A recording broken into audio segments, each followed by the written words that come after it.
ठीक है जी, नमस्ते, welcome to court room. My name is Sahaj. For those of you who do not know, for those of you TLY से पहले कौन कौन पढ़ा हुआ है? पढ़े हुए हैं मतलब काफ़ी बच्चे हैं जो पढ़े हुए हैं, काफ़ी स्टूडेंट्स। अच्छा, TLY stands for teaching laws of India. ठीक है जी, it started as TLY academy back in the day, then it evolve to court room by TLY. Offline ये क्लासरूम जहाँ पर आप आए हैं, यहाँ पे क्लासेस चलती थी पहले D U L L B existed till 2022. Since then, it got shifted out to CUET PG now, in which there is a general awareness ka paper. So we specialized in that entrance and the NLSAT. Now we specialize offline in one thing and one thing alone, that is the Delhi Judicial Services exam. Specifically, मैं दिल्ली के लिए पढ़ाता हूँ. Let me be very clear on it. आपको बाकी states का काम हम बाकी वो चीज़ बाद में बात करेंगे, but specifically this is a seminar on how to prepare for DJS, and we are going to be talking about the services that we offer at this classroom. ठीक है जी. नाउ फाइनल ईयर में कौन कौन है? Final year वाली जनता. अच्छा, so you need to be a law graduate to take this exam, so you can not attempt this before you graduate. तो net moral of the story, final semester में back ना आ जाए. अगर आ गई, you won't be able to take this exam. पहली बात तो be rest assured on that. Second thing, second year में कौन कौन है, या फर्स्ट ईयर में जस्ट अभी अभी घुसे हैं कॉलेज में? सेकेंड ईयर वाले, ये सेकेंड ईयर वाली जनता है. अच्छा ठीक है, you are sitting at the optimal time frame to prepare for this exam. और कोई ऐसा है जो बिल्कुल अभी फर्स्ट ईयर में जिसने एंट्री ही ली है और यहाँ पे आके अटेंडेंस दे दी है? अभी नन्ना मुन्ना राही हैं? हाँ जी, हैं? नहीं है? अच्छा, आप किस में? मुझे फोर्थ ईयर में. मुझे लगा आप बोलने वाले हैं फर्स्ट ईयर, फिर आपने रिवर्स गियर लगा लिया कि अरे छोड़ो पकड़ लेंगे. अच्छा, सेकेंड ईयर वाली जनता आप ऑप्टिमल टाइम फ्रेम में है. थर्ड ईयर वाली जनता जो थर्ड ईयर में अभी अभी आए हैं, आपके आई थिंक अगर आप फैकल्टी से हैं तो 4 जुलाई से आई थिंक आपके एग्जामिनेशंस शुरू हैं. कब तक जा रहे हैं? 20-1 जुलाई के आसपास.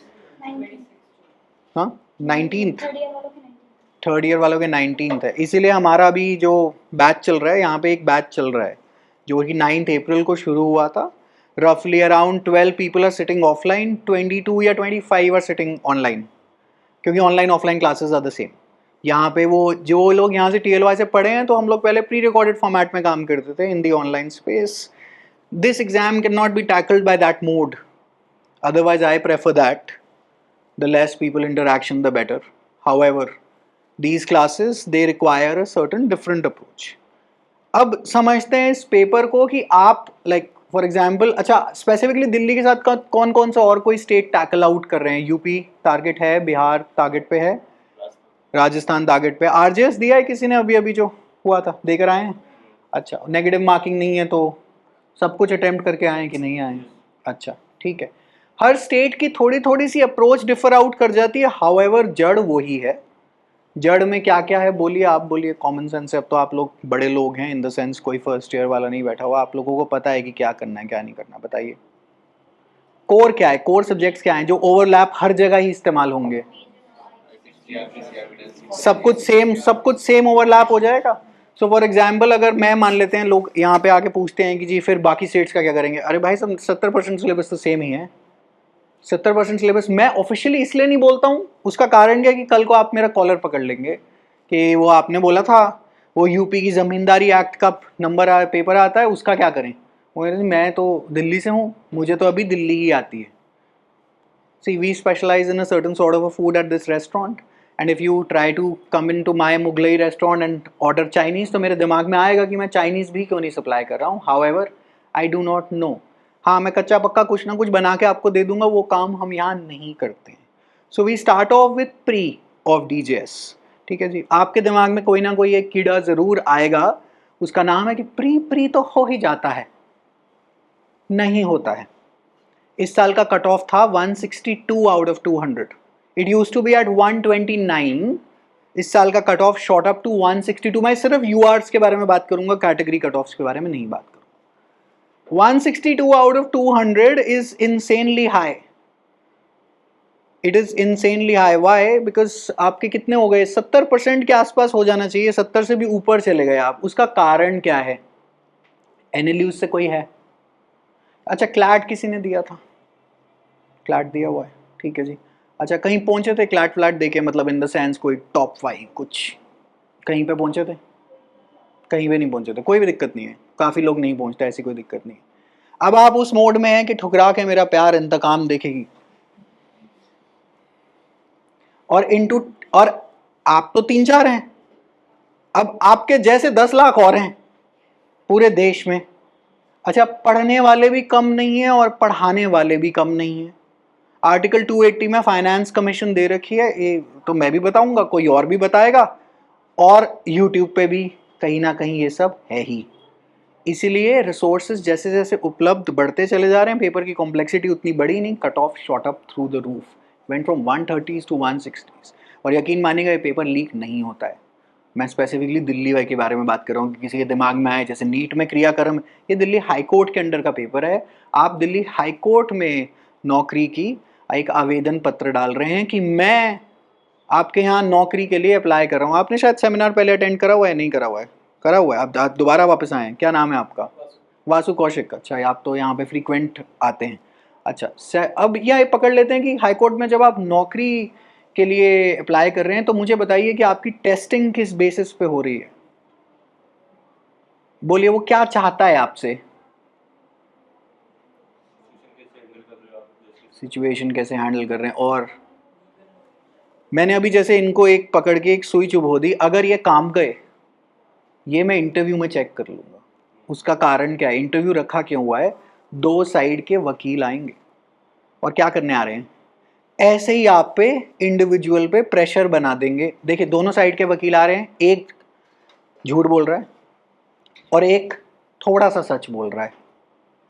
तो आपके पास ये क्षमता होनी चाहिए कि आप ये आइडेंटिफाई कर पाए, नहीं तो आपको चला जाएंगे, पहली बात। दूसरी बात क्या कर रहा है, प्री में क्या कर रहा है, रोट लर्निंग कैपेसिटी चेक कर रहा है कि क्या सेक्शन नंबर रट के आ सकते हो, क्या जो बेयर एक्ट में इलस्ट्रेशंस हैं वो रट के आ सकते हो, क्या कोर कॉन्सेप्ट्स क्लियर हैं कि नहीं है। जब प्री में ये वाला काम क्लियर हो जाता है, फिर हम चले जाते हैं मेंस के अंदर। अब मेंस के अंदर क्या क्रियाक्रम कर रहा है, आपको क्या लगता है? डीजीएस मेंस में अभी आपको सब कुछ दिखाऊंगा, आपको आंसर स्क्रिप्ट दिखाऊंगा, क्वेश्चन पेपर दिखाऊंगा, अभी आपको सारा काम कराने वाला हूँ। आपको क्या लग रहा है कि मेंस के अंदर क्या काम कर रहे हैं? डीजीएस में स्पेसिफिकली कभी क्वेश्चन पेपर देखा है उठाकर इस स्पेसिफिक स्टेट का? मेंस का इस साल का क्वेश्चन पेपर देखा है? नहीं देखा वो, बिल्कुल भी नहीं, लाइक नो आइडिया व्हाट्सोएवर। ठीक है जी। देखिए, मेंस में 2 टाइप के क्वेश्चन, एक तो आपका सेमेस्टर स्टाइल क्वेश्चन, ईस्टॉपेल और रेसिड्यू डाटा में अंतर बता दीजिए। मैं स्पेसिफिकली अगेन दिल्ली के बारे में बात कर रहा हूँ, यूपी वगैरह में मैं नहीं जा रहा हूँ। एक टाइप का क्वेश्चन ये है जो कि आप स्टैंडर्ड जय अशोक जैन से काम कर सकते हैं, कोई दिक्कत नहीं। दूसरे टाइप का क्वेश्चन कि आप यहाँ आए, आपने यहाँ तोड़फोड़ कर दी, और अब ये फलानी एक्ट है, क्योंकि बेयर एक्ट सप्लाई होती हैं इस एग्जाम में, इसके ऊपर डिसीजन लिख दीजिए, you are given this case, decide. ना ये हो गया बहुत एक सिंपल सिनारियो। इसको जब आप एडवांस्ड मोड में चले जाते हैं तो कॉम्प्लेक्स कर दिया जाता है, जिसमें लगेंगे कम से कम minimum 4 bare act to write 1 single answer. अच्छा, so do you need to like remember every nook and corner of every bear act? No, it is humanly impossible. However, do you need to then identify certain patterns of the examiner as to what this guy is regularly doing? Be prepared beforehand that what will you be writing, and then be in a practice mode कि मेरे को ये लिखना आना चाहिए। देखिए, एक तो चीज़ है कि मुझे लग रहा है कि मैं लिख सकता हूँ, दूसरी चीज़ है कि क्या मैं इस सिचुएशन को सामने, देखिए क्योंकि बातचीत नहीं होगी ना मेंस में, वहाँ पर एक होती है बात जिसमें आप बोल के अपनी बात समझा लेते हैं। मेंस में फिर एक आंसर राइटिंग फ्लो होना चाहिए जिसमें आप रिटन भाषा में सामने वाले को समझा के आ रहे हैं कि भाई साहब मुझे ये बात पता है, समझ में आ रखी है। ठीक है जी, I'll give you, we'll start from here, I'll give you one example, then basically we'll start moving forward and I'll come back to pre. Let me take you to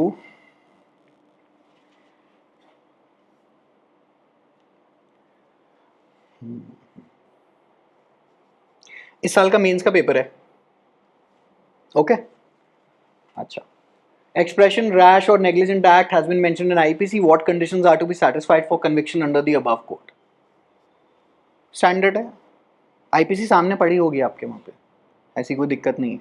लेकिन अगर आपने टॉपिक नहीं पढ़ा हुआ as a stand alone theory based topic, you won't be able to tackle the situation right there on the spot. However, the question paper also gives you one instruction. It says even if you do not know the answer, it is advisable to attempt. ये officially वो बोल रहे हैं, मैं नहीं बोल रहा. In as such, the test is not only of the knowledge of law but also a test of analytical reasoning. वो ही बता रहा है आपको. ठीक है जी. इसका क्या मतलब है? वो कह रहा है बैर एक्ट सामने पड़ी है. As a judge, you will not know each and every situation beforehand that is handed to you. हर रोज देखिए जिस नौकरी के लिए आप अप्लाई कर रहे हैं ना, वहाँ रोज ऐसी ऐसी सिचुएशन आएंगी जो कभी पहले लॉ में है ही नहीं. तो आपका दिमाग की ट्रेनिंग आपको डेमोन्स्ट्रेट करनी है एग्जामिनर को कि मैं इस नौकरी के लिए कंपटीशन से बेटर हूं. Do you understand what a competitive exam is? What are you trying to, मतलब what are you fighting for? Cut off इतना है, सीट इतनी नहीं.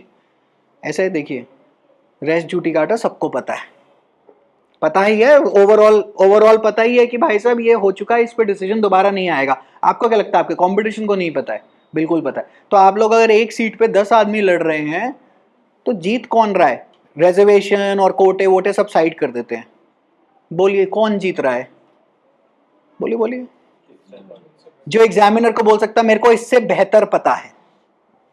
सिंपल बात है. तो जो रेस जुडिकाटा का कॉन्सेप्ट समझा देगा, सीपीसी डाल देगा, एक्स्ट्रा केस लॉ लगा देगा और अपनी बात समझा कर आ जाएगा, वो नेट जीत जाएगा. स्पोर्ट है. दूसरी बात, आप एग्जामिनर को बोल रहे हैं कि देखिए इसको भी पता है, मुझे भी पता है, मुझे थोड़ा सा ज़्यादा पता है ना जी. अगर मुझे थोड़ा सा ज़्यादा पता है तो मुझे क्या करो, +½ दे दो या +1 दे दो. और जब वो टोटल आउट होता है ना एक कंपटीशन में, वही मेरा 2 नंबर से रह गया, मेरा 3 नंबर से रह गया, कि वहीं पर है. क्योंकि मोस्टली जिस लेवल पे आप लड़ने जा रहे हैं वहाँ सारे लोग भयंकर तैयारी करके पहुँचते हैं. कोई तुक्केबाजी में नहीं पहुँच रहा. अगर कोई मेंस में वैसे भी पहुँच रहा है, एक ढंग की तैयारी करके ही पहुँच रहा होगा. ठीक है जी. ओके. तो एक टाइप ऑफ क्वेश्चन तो आपका ये आ गया. मैंने आपको क्रिमिनल लॉ दिखाया. क्रिमिनल लॉ के कितने पेपर हैं? अगर किसी को डीजीएस का स्ट्रक्चर पता है तो एक पेपर 4 पेपर लिखने हैं मेंस में. आपने प्री को साइड कर देते हैं, अभी मैं प्री की डिस्कशन पे दोबारा वापस आता हूँ. 4 पेपर. एक है जनरल लीगल नॉलेज. DULLB वाली कितनी जनता है? फैकल्टी ऑफ लॉ वाली. अच्छा बस ठीक है. और बाकी लोग कौन कौन से कॉलेजेस से हैं रफली? हाँ IP से हैं. हाँ GLC. अब GLC से कैसे आ गई यहाँ पर? अच्छा अभी छुट्टियाँ चल रही हैं. अच्छा ठीक है. अच्छा ठीक है. आप कहाँ से हैं? IP से. सारे बाकी जनता मोस्टली IP से, मतलब दिल्ली से ही हैं सारे के सारे. ठीक है जी. फैकल्टी ऑफ लॉ में जो पेपर आता है DULLB का थोड़ा सा अंदाजा है आप लोगों को कि कैसा पेपर आता है? स्टैंडर्ड MHCT जैसे ही आता है. MHCT और DULLB जैसा होता था. General legal knowledge is just that, थोड़ा सा ऐसे टाइप मोड में आप आ जाते हैं. ज़्यादा कुछ टफ नहीं है. तो एक है आपका जनरल लीगल नॉलेज का पेपर, 2 हैं आपके सिविल लॉ के पेपर्स, और एक है क्रिमिनल लॉ का पेपर. 1000 नंबर, 150 नंबर इंटरव्यू, 850 के पेपर्स. ठीक है जी. 850 इज दी आपका क्या बोलते हैं papers and 150 is your interview. Okay, so that's 1000 marks. Prelims का score is not counted in your final assessments. Pre is a qualifying exam. तो प्री में बेसिकली चेक कर रहा है नेट वो पीछे से क्या बोल रहा है कि सुनो, मैं वो चेक कर रहा हूँ कि मेंस तुम्हारे पढ़ने लायक है कि नहीं. ठीक है जी. अच्छा, और कोई कहे कि प्री और मेंस की तैयारी अलग अलग करिए, सुनिए हो ही नहीं सकती.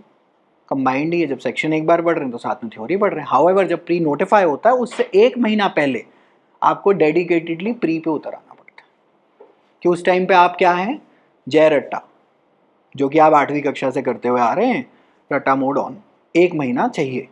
और बाकी जब प्री व्री हो जाए, लगे कि हाँ कट ऑफ मीट हो रहा है, तो उससे पहले भी आप मेंस में ही बैठे हैं और उसके बाद भी आप मेंस में ही बैठे हैं. सिंपल फंडा है. तो एक तो टाइप का क्वेश्चन ये हो गया क्रिमिनल के अंदर ये वाला.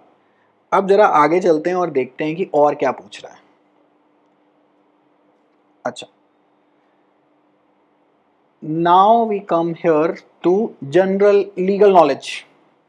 I'm not showing you the पूरा papers. I'm giving you a sample of every information that you need. बोलो जी. कहता है write short notes in about 200 words. Paper leak in public examinations, criminal law reforms. इससे पिछले साल के paper में आया था write a short note on Delhi's liquor policy. इस बारी क्या आएगा जो अगला पेपर होगा? बोलो बोलो. पास्ट ईयर के हिसाब से मैंने अभी आपको क्वेश्चन बता दिया है. बोलिए बोलिए, कॉन्फिडेंटली बोलिए, मैं कुछ आपके पीछे थोड़ा ना पड़ जाऊंगा. बेल पे, हाँ ईडी पे, है ना जी. Misuse of ED. अभी वो जस्टिस न्याय बिंदु के पीछे पड़ गए हैं, किसने बेल कैसे दी? आपकी दिल्ली जुडिशियल ऑफिसर ही है, सर्विसेज की ऑफिसर ही है. आपको क्या लगता है कि क्वेश्चन नहीं आ रहा? जनरल लीगल आ रहा है. इंटरिम बेल पे शॉर्ट नोट सुप्रीम कोर्ट ने कैसे दे दी? या write a short note on the prosecution of Arvind Kejriwal. और ये बॉडी थोड़ी सी फेयरलेस है. ये मत चलेगा कि जो सरकार की जिसकी रुख की हवा है वहीं से, मतलब उनके खिलाफ नहीं कुछ पूछ सकते हैं. They are quite independent. और खैर इस साल तो मेजॉरिटी भी नहीं आई, कोई जुडिशरी में अमेंडमेंट होने नहीं वाली, तो ये लोग भी अब अगले 5 साल तिरंगा लहरा रहे हैं. अच्छा, अब इधर आए.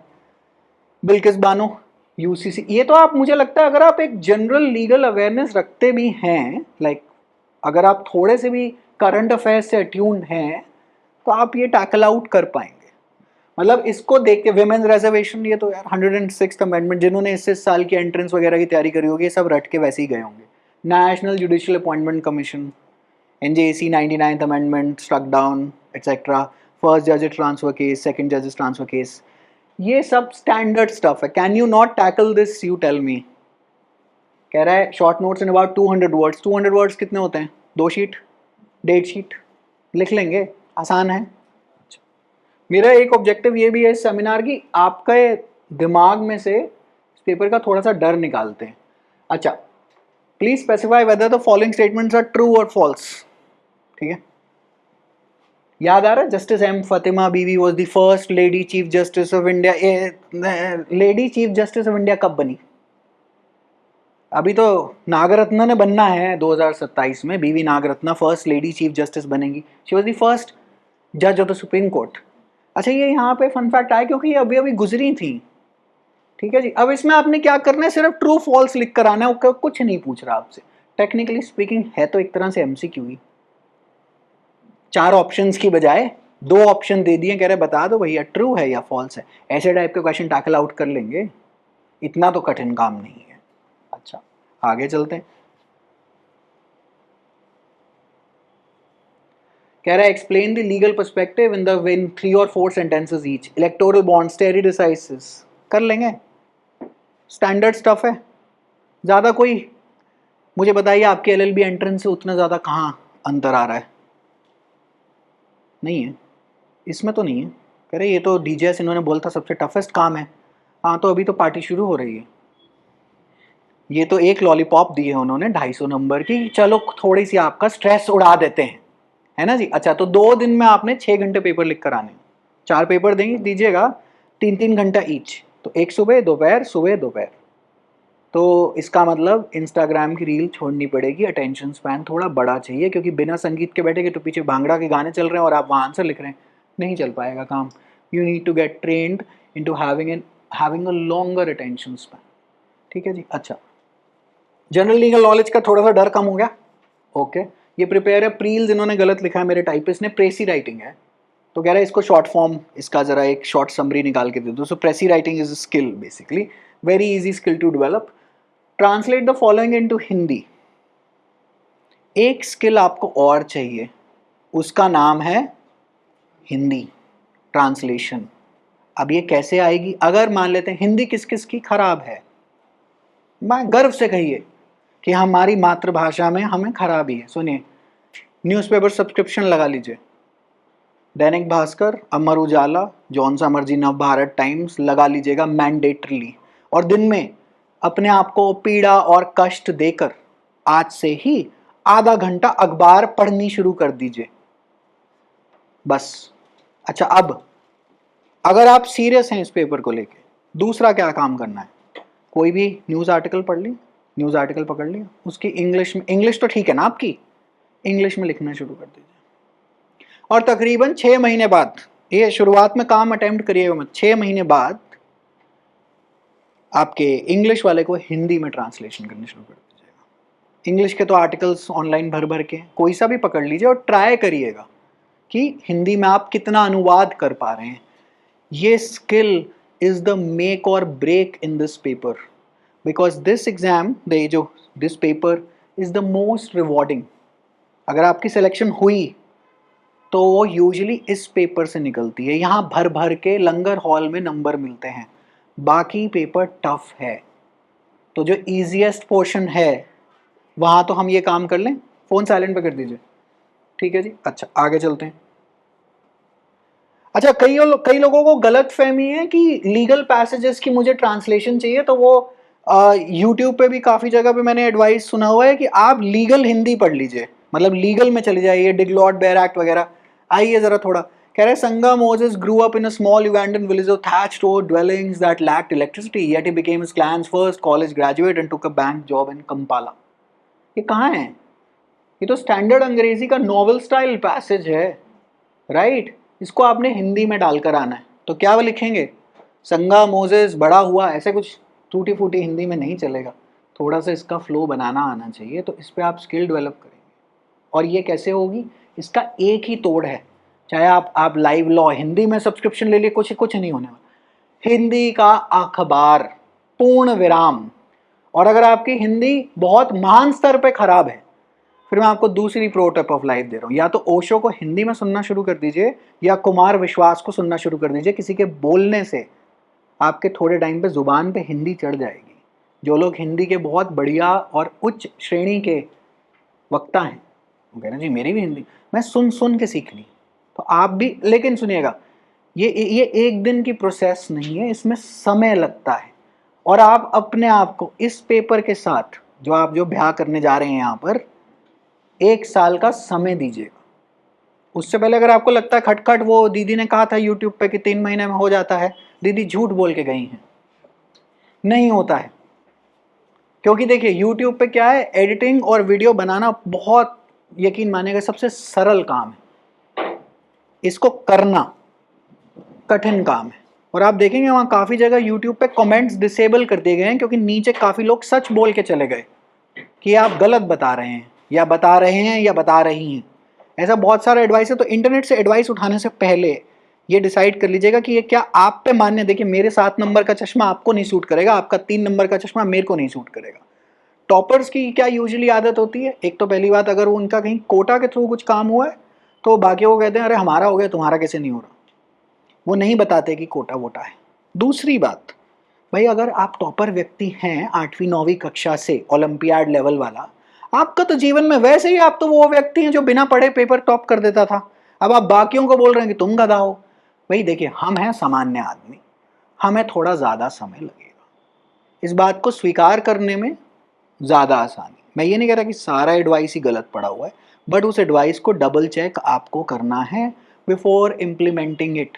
क्योंकि कई लोग बोल जाते हैं हाँ इसका क्या है, तो 4 महीने में हो जाता है। देखिए मेरे पर्सनल तजुर्बे में तो नहीं होता, बाकी आपकी इच्छा कि आप डिसाइड करिएगा कि आए 4 महीने में निकलेगा कि नहीं निकलेगा। अच्छा अब आगे आते हैं। तो ये ऐसा पैसेज है, इसमें मुझे बताइए कहाँ है लीगल। लेकिन क्या आपको लीगल हिंदी आनी चाहिए? हाँ बिल्कुल। अगर ये लीगल वाला आ गया क्वेश्चन, फिर क्या करेंगे? इस बारी तो मोजेस चले गए युगांडा विलेज में, अगली बारी कहीं पर कोई दिल्ली में ही बैठा हो, है ना जी। तो you need to be prepared for both the scenarios. Okay आगे चलते हैं। Fill in the blanks, choosing the most appropriate. इतनी तो अंग्रेजी आपको आती होगी।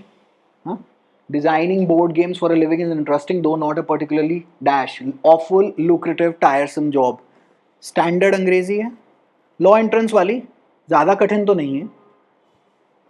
इसे कहते हैं, मैं इसको कहता हूँ सरकारी अंग्रेजी। Idioms, antonyms, synonyms, phrases, right, जो आप बेसिकली एसएससी की जो अंग्रेजी स्टैंडर्ड एमसीक्यूज प्री में भी आते हैं, प्री में भी इंग्लिश के 20 एक क्वेश्चन होते हैं। ओके आगे चलते हैं। चलिए जी, translate the following into English पे आ जाते हैं। कह रहा है हास्य एक प्राकृतिक देन और वह प्रेम की तरह स्वतः उत्पन्न होता है, जबकि प्रेम 2 वस्तुओं के आकर्षण से उत्पन्न होता है, हास्य 2 वस्तुओं के विकर्षण का परिणाम है। इस साल का क्वेश्चन है, अभी मार्च में लोग लिख कर आए हैं। अभी सिलेक्शन होगी इसके बेसिस पे। लीगल हिंदी तो चाहिए ही चाहिए, साथ में ये भी चाहिए जनरल, एक जनरल एबिलिटी। और जितनी आप प्रैक्टिस करके जाएंगे ना उतना ही बेहतर। और इसकी अगर कोई स्पेसिफिक मैं आपको बताऊं कि डीजेएस ट्रांसलेशन की बेटा ये किताब खरीद लेना, ऐसा कुछ उपलब्ध ही नहीं, बाजार में ऐसा कुछ उपलब्ध नहीं।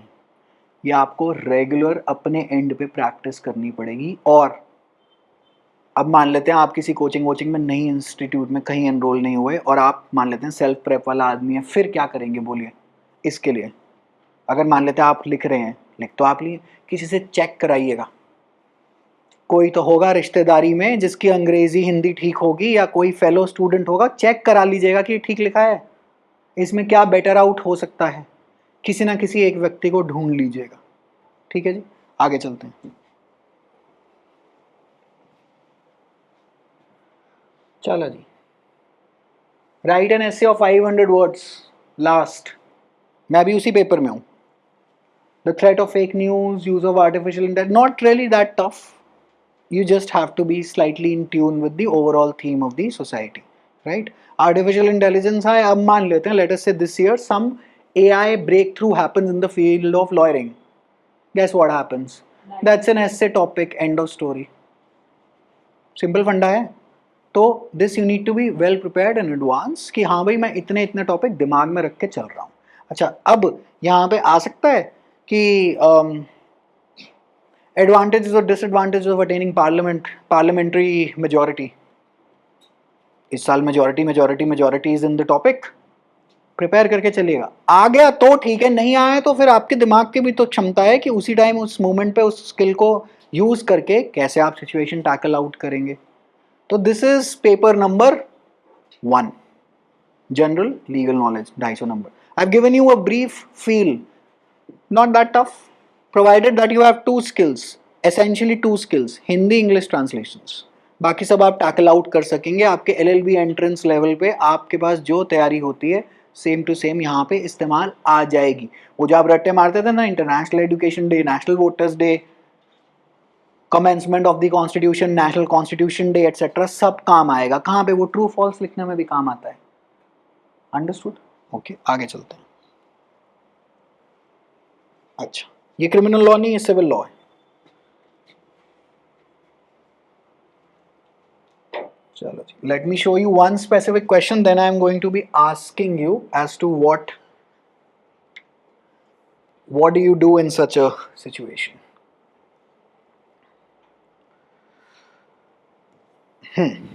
बड़ा इंटरेस्टिंग सिचुएशन मैंने अभी क्लास में पढ़ाई थी, so I just want to refer back, then I will start off with the question paper. दिखाई दे रहा है या जूम इन और करूं? दिखाई दे रहा है? कहता है ए, पकड़ लेते हैं किसी को, बोलो नाम बोलो। आशीष। On 1st January 1999, lets out a DDA flat in Janakpuri to B। नाम बोलो, बोलो, हाँ बोलो, हाँ मनु। अच्छा, आशीष ने क्या करा है, 1999 को मनु जी को किराए पे एक फ्लैट दे दिया। समझ में, इतनी बात समझ में आ गई? फ्लैट है जनकपुरी में, not a relevant fact for us. Okay, for a period of 2 years, 2 साल के लिए बात हुई, तो सन 2001 के लिए पकड़ा दिया है फ्लैट, रेंट दे दिया है 4,000 रुपए महीने में, और puts B into the possession of the flat, that is Manu into the possession of the flat. Manu pays rent to Ashish for 6 months and then stops paying rent. Adverse event number 1,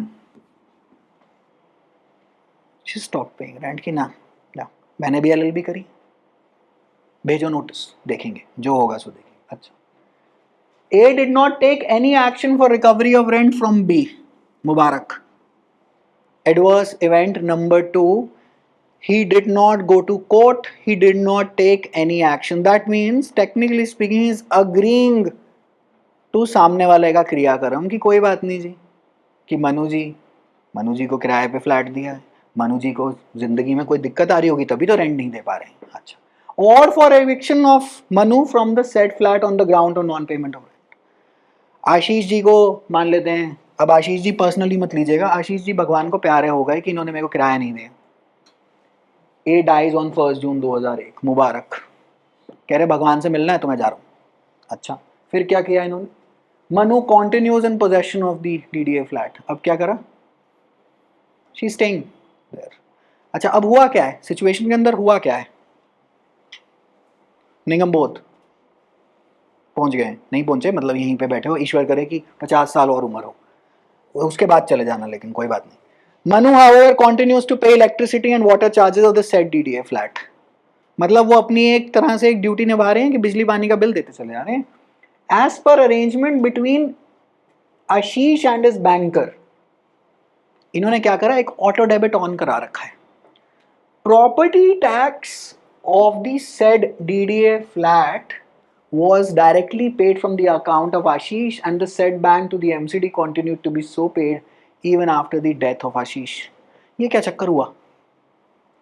इनके account से property tax कटते ही चले जा रहा है, बिजली पानी वो भर रही हैं, किराया वो देना बंद कर चुके हैं, और इन्होंने अपने जिंदा रहते हुए कोई केस नहीं लगाया. ठीक है, अब आगे चलते हैं. अब यहां पर आते हैं सी, ब्रदर ऑफ ए. नाम बोलो. जितेंद्र जी आए. Jitendra ji brother of Ashish in the year 2023. कब गए थे आप प्रभु से मिलने? कितने साल हो गए?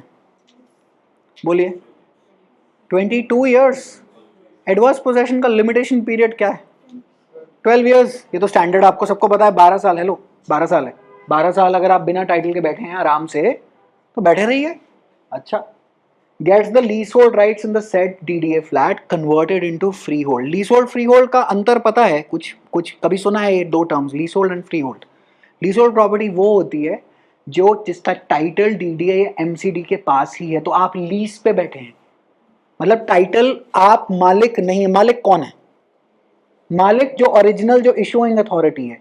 फ्री होल्डर जब टाइटल आप पे फ्लो आउट हो जाता है तो उसकी एक कन्वर्जन प्रोसेस होती है, तो आप उनसे क्या करते हैं? टाइटल जाके खरीदते हैं. तो यूजुअली डीडीए के सारे flats they are leasehold flats. तो इसका क्या मतलब है? टाइटल आप पे नहीं है, तो आपके पास क्या है? पोजेशन. देखिए, कब्जा और मालिकाना हक में अंतर है. कोई अगर इस साइड से आया हो ना अकेडमी के, तो एक दुकान पे लिखा हुआ है पोजेशन इज विद कोटक, लिखा हुआ है यहाँ पे एक दुकान पे.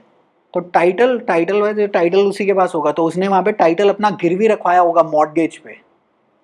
अंडरस्टूड कि यहाँ पे क्या हो रहा है. अच्छा, अब आगे चलते हैं. अब इन्होंने क्या करा, 2023 में डीडीए को जाके बोला, सुनो आशीष के नाम पे तुमने एक लीज काटी थी इतने टाइम पहले, मैं उसका सगा भाई, वो तो चला गया, मेरे को ये टाइटल दे दो. डीडीए ने कहा ओके, हमारे कन्वर्जन चार्जेस दे दे, 10-20 लाख रुपए जो भी इनका खर्चा लगा होगा फ्लैट की कैपेसिटी या अमाउंट के अनुसार, इन्होंने पैसा भर दिया. अब टाइटल किसके पास है? जितेंद्र के पास है टाइटल. पोजेशन किस पे है? इधर ये सब खत्म. पोजेशन में तो वही बैठे हैं पिछले 22 साल से. कब्जा किस पे है फ्लैट का? उनके पास है. बिजली का बिल कौन भर रहा है? प्रॉपर्टी टैक्स कौन भर रहा है? हाउस टैक्स कौन भर रहा है? मृत्यु के बाद भी टैक्स ले लिया. ठीक है जी, जय हो निर्मला सीतारमन की. अच्छा, आगे चलते. And in January 2024 files a suit. ये आए LLB करके फैकल्टी ऑफ लॉ से. अब क्या करा इन्होंने? Suit for recovery of possession against B for the recovery of मीन profits for the previous 3 years. What are मीन प्रॉफिट्स? जो फ्लैट से किराया आ सकता था पिछले 3 साल का, वो कह रहे वो भी दो. कब्जा तो दो ही दो, पिछले 3 साल जो हम ये किराया कमा सकते थे by letting it out to somebody else, वो भी किराया दोगे. अच्छा. B sets up a plea of adverse possession. Manu कह रही है कि हमने LLB नहीं करी क्या? लिमिटेशन एक्ट में लिखा हुआ है एडवर्स पोजेशन का पीरियड 12 साल का है, और मैं तो कब से बैठी हूँ? 22 साल से. नहीं, 22 साल तो मृत्यु थी ना 2001 में, मैं तो 1999 और 2 साल ऊपर से बैठी हूँ.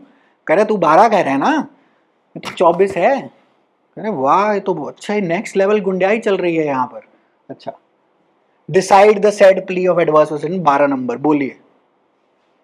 छोड़ दें बेयर एक्ट, छोड़ते हैं बेयर एक्ट, हटाओ बेयर एक्ट. समझिए कभी पढ़ा ही नहीं है टॉपिक. इंस्ट्रक्शन क्या था क्वेश्चन पेपर में?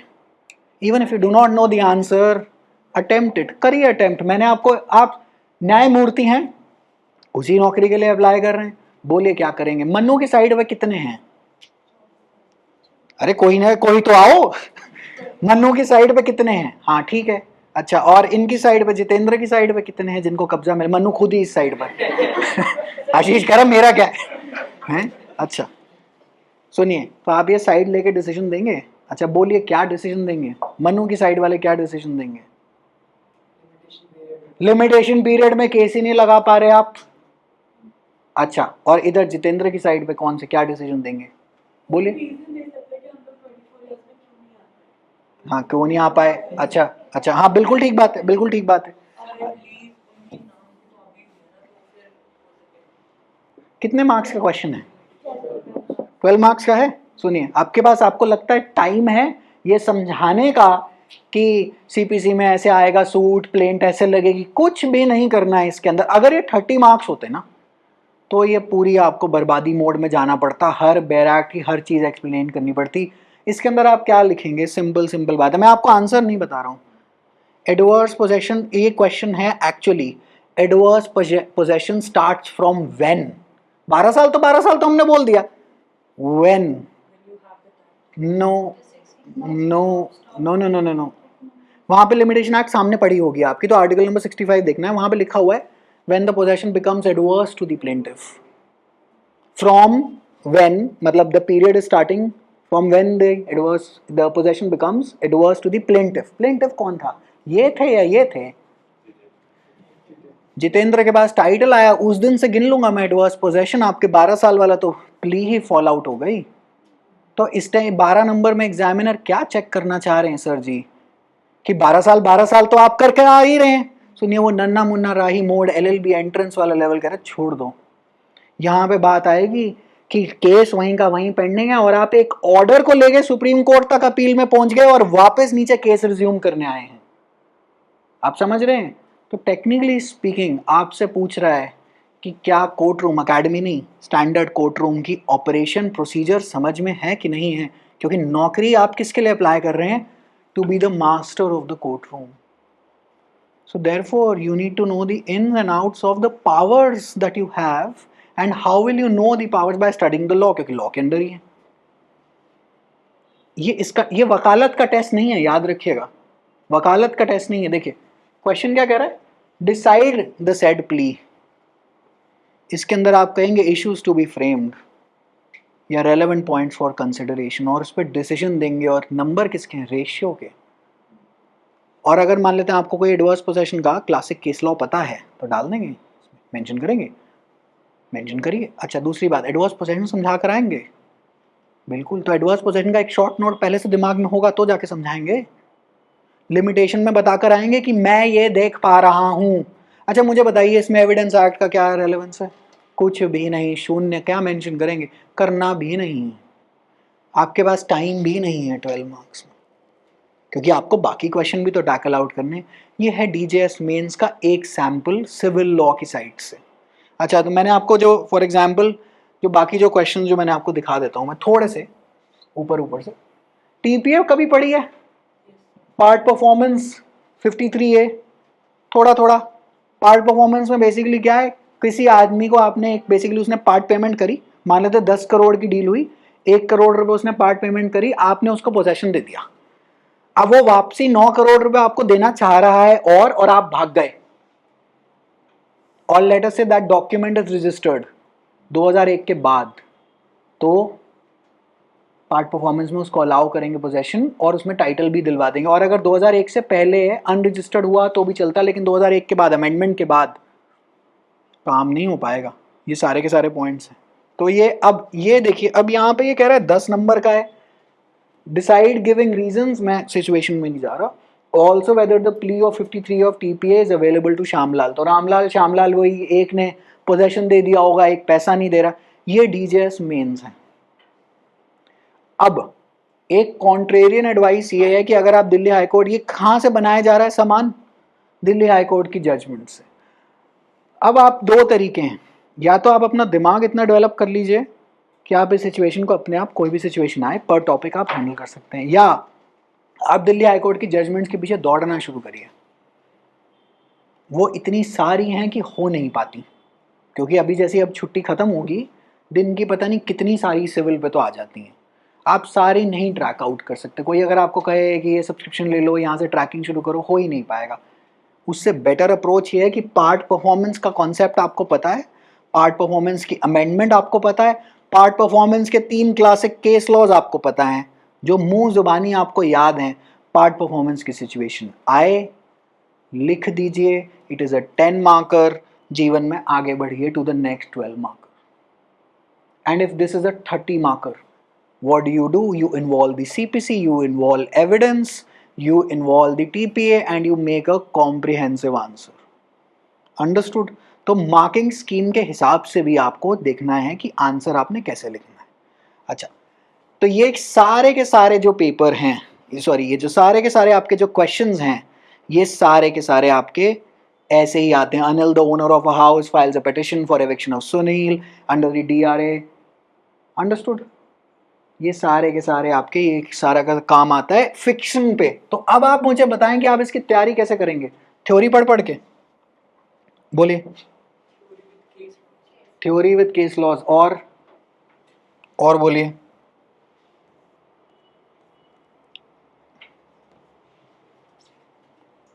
एक तो है theory with case law approach. कुछ टॉपिक आप केवल जजमेंट से प्रिपेयर कर सकते हैं, there is just no way out. कौन सी जजमेंट्स? सुप्रीम कोर्ट वाली। सुप्रीम कोर्ट में तो ये मामले पहुंचते ही नहीं है, तो नीचे नीचे बरी आउट हो जाते हैं। नीचे की जजमेंट्स जहाँ पे आप नौकरी के लिए अप्लाई कर रहे हैं, हाई कोर्ट की, डिस्ट्रिक्ट जुडिशरी की, कितनी ज़्यादा नहीं, थोड़े से टॉपिक्स में आप सेलेक्ट करेंगे। ताने से ज़रा आना, देखना ये क्या टैपें करी है इन्होंने। ड्यूरेशन खत्म हुई है, बैटरी? अच्छा, यहाँ से किसी का फ़ोन वोन बजा है? मेरे कैमरा में तो कुछ नहीं हुआ है, शुक्र है भगवान का, पता चले हार्ट अटैक ही आ जाता। अच्छा, कहता है, आप सुनिएगा, NDMC in the year 2023 issues notice to the owner of a house situated in the colony of Bengali Market to show cause why the 2 rooms constructed on the open terrace above the ground floor of the said house without obtaining any sanction from the NDMC be not demolished। मतलब building में 2 कमरे extra बने हुए हैं, NDMC से notice आया है कि बता क्यों ना तोड़ूं। देखते हैं ना कभी कभार, अगर आप बिल्डिंगों में देखते हैं ऊपर पंचर कर रखा होता है floor, that is primarily the doing of MCD। वो आते हैं, वो कहते हैं तुमने इतना पैसा तो हमें दिया नहीं।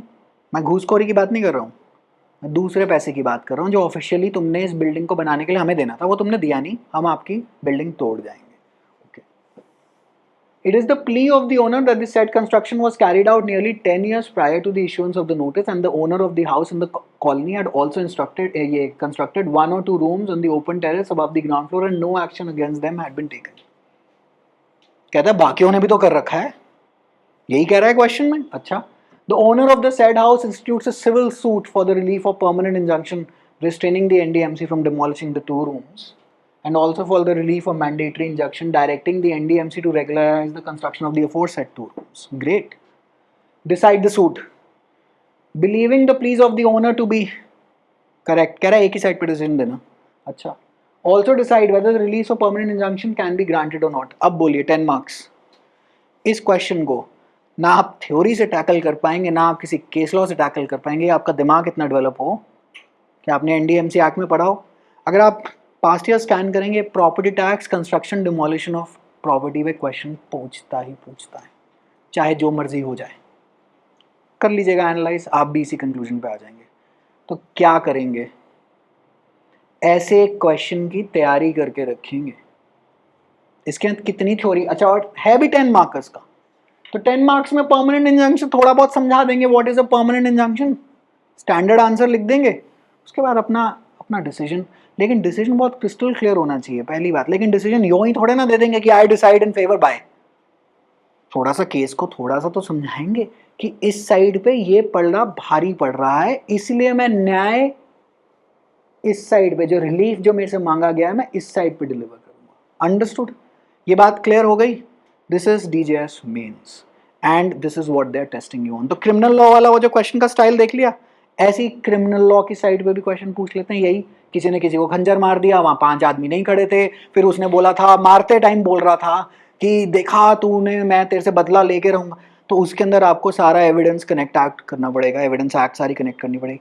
हर क्वेश्चन में नहीं है। अगर आपको लगता है कि आप 3 से 4 साल तैयारी करते रह जाएंगे, इस पेपर के लिए उतनी ज़रूरत नहीं रहती। You need a clarity of law in your mind. The paper is about applicability of law. और आप यकीन मानिएगा, जो लोग जितना सिंपल रखते हैं इस चीज़ को, ना कोई ज़्यादा कोई एडवांस ना कोई कॉम्प्लेक्स बनाते हुए, काफ़ी टाइम सिलेक्शन हो जाती है, because they are able to get their point across very very well. Understood? Okay, आगे चलते हैं। Now let me show you pre mains का सारा आपको दिमाग में क्लियर हो गया? दिमाग में क्लियर है कि यहाँ पे क्या है क्या नहीं? अच्छा, प्रीलिम्स 200 नंबर, ओके, 200 मार्क्स। इस साल से पहले में 129.5 थी यूआर की cut off. This year it was around 162 इश out of 200, which is quite high. Okay, English पूछेगा आपसे, लीगल नॉलेज पूछेगा, स्टैटिक जीके पूछेगा आपसे। स्टैंडर्ड आपके जो मेन जो सवाल जवाब, सॉरी बेयर एक्ट्स, ठीक है, ओके। मैं आपको एक एक चीज़ यहाँ से पढ़ के नहीं बताऊंगा, ये ऑफिशियल सिलेबस में से भी आप देख सकते हैं। एलएलपी वगैरह, आर्बिट्रेशन इंक्लूडेड है। दिल्ली हाई कोर्ट को दो टॉपिक से बहुत प्यार है, एक है आर्बिट्रेशन, दूसरा है आईपीआर। और मेंस में भी वहाँ पे क्वेश्चन भर भर कर आते हैं। क्यों?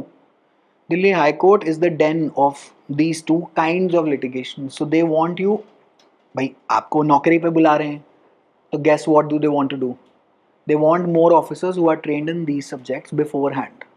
Okay, so that is why the examination focuses on these two topics heavily.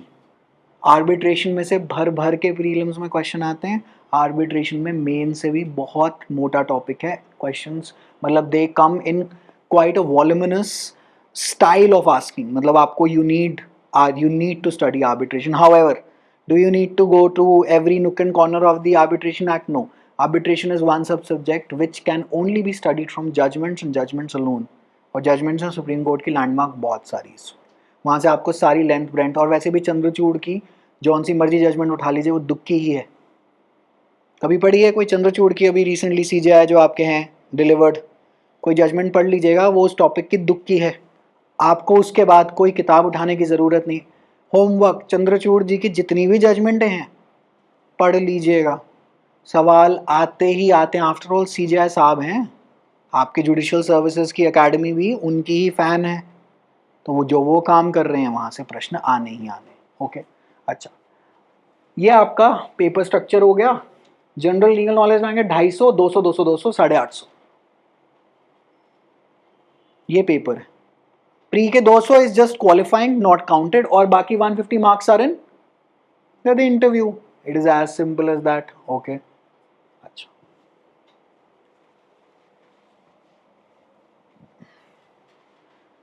आपका सारा का सारा सिलेबस चल रहा है, ऑफिशियल पीडीएफ में है। दिल्ली हाई कोर्ट के आप जाके गूगल करिएगा ऑफिशियल सिलेबस की, वहाँ पे आपको पीडीएफ मिल जाएगी। बहुत मशक्कत करने के बाद ना मिले तो हमें एक व्हाट्सएप मैसेज डाल दीजिएगा, हम ट्राई करेंगे, हम आपको भेज देंगे। ओके, अच्छा, अब क्या चक्कर है, सिविल लॉ 2 के अंदर इन्होंने ऐसे नॉर्मल सब्जेक्ट्स आपके ये बाइफिकेशन कर रखी है। क्रिमिनल लॉ के अंदर इन्होंने, क्रिमिनल लॉ में बोलिए कि क्या क्या आता होगा। वैसे भी IPC, CrPC, evidence, standard stuff, और उसके साथ साथ एनआई। आपकी विशाखा वाली केस से, कौन सा केस से था ये? विशाखा वर्सेस आरजेएस देकर आए ना। अच्छा, J juvenile justice, Pune Porsche case. Guess what happens now? A fictional situation will be asked on this very case. Bail मिल गई ना कल अग्रवाल साहब को, है ना जी?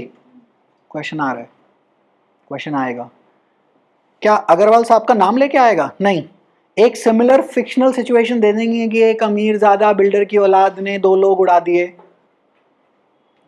और उसकी उम्र at the time of the offence इतनी थी। जुवेनाइल जस्टिस बोर्ड का क्या रोल रहेगा? बेल दे ही जानी चाहिए या नहीं, सीआरपीसी को इन्वॉल्व कर देंगे। अंडरस्टूड? ओके, आगे चलते हैं। वाइवा में सिर्फ ये चेक करते हैं कि भाई साहब जो आप कह रहे हो, viva is just like an OTP, कि जो अभी तक आप मेंस के बाद यहाँ तक पहुँचे, हम चेक तो कर लें वही आदमी है, पता चले किसी और से पेपर ना लिखवा दिया हो, अब आके अब्बा चब्बा डब्बा कर रहा है। वाइवा के अंदर बेसिकली आपके पहनने का स्टाइल, बोलने का अंदाज, थोड़ा सा प्रेशर। कैसे प्रेशर? कुछ प्रेशर नहीं है, आपसे सिर्फ ये पूछेंगे, सिर्फ लॉ के क्वेश्चन ही पूछते हैं कि बताइए जी फेवरेट टॉपिक, आपने बोल दिया फेवरेट टॉपिक, लेर मान लेते हैं कॉन्स्टिट्यूशन वो पहुंच गया 39D 39B और 39C में, आपने कहा था कॉन्स्टिट्यूशन फेवरेट टॉपिक है, तो वो उस टॉपिक पे आपकी ग्रिलिंग कर देंगे। आप बोल दीजिए एविडेंस मेरा फेवरेट टॉपिक है, पूछ लेगा, आ जाओ एविडेंस पे, आ जाओ, एविडेंस को कनेक्ट आउट कर देगा बाकी किसी भी बैरक से। आपको उस टाइम पे रैपिड फायर 7 से 8 मिनट का इंटरव्यू होता है, ज़्यादा नहीं कि आपको 1 घंटा बिठाया चाय कॉफ़ी पिला रहे, ऐसा कुछ भी नहीं।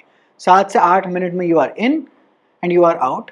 Eight every stage you have 3 people fighting for 1 seat. तो प्री के बाद मेंस लिखने के लिए उतने को बुलाया जाता है जितनी वैकेंसी इंटू 3 है, मेंस के बाद इंटरव्यू में भी जितनी वैकेंसी इंटू 3 है उनको बुला लिया जाता है। सब स्टेज पे एलिमिनेशन हो जाती है, रिजर्वेशन एप्लीकेबल। ओके, आगे चलते हैं। Now let me show you, आपको क्वेश्चन से ज़्यादा बेसिकली ज़्यादा समझ में आ जाएगा कि क्या हो रहा है क्या नहीं हो रहा है। Let me also show you what are the sort of marks that people are scoring. Okay, so Shravya, ये मेरे कोई स्टूडेंट नहीं है, this is just pulled out from the high court.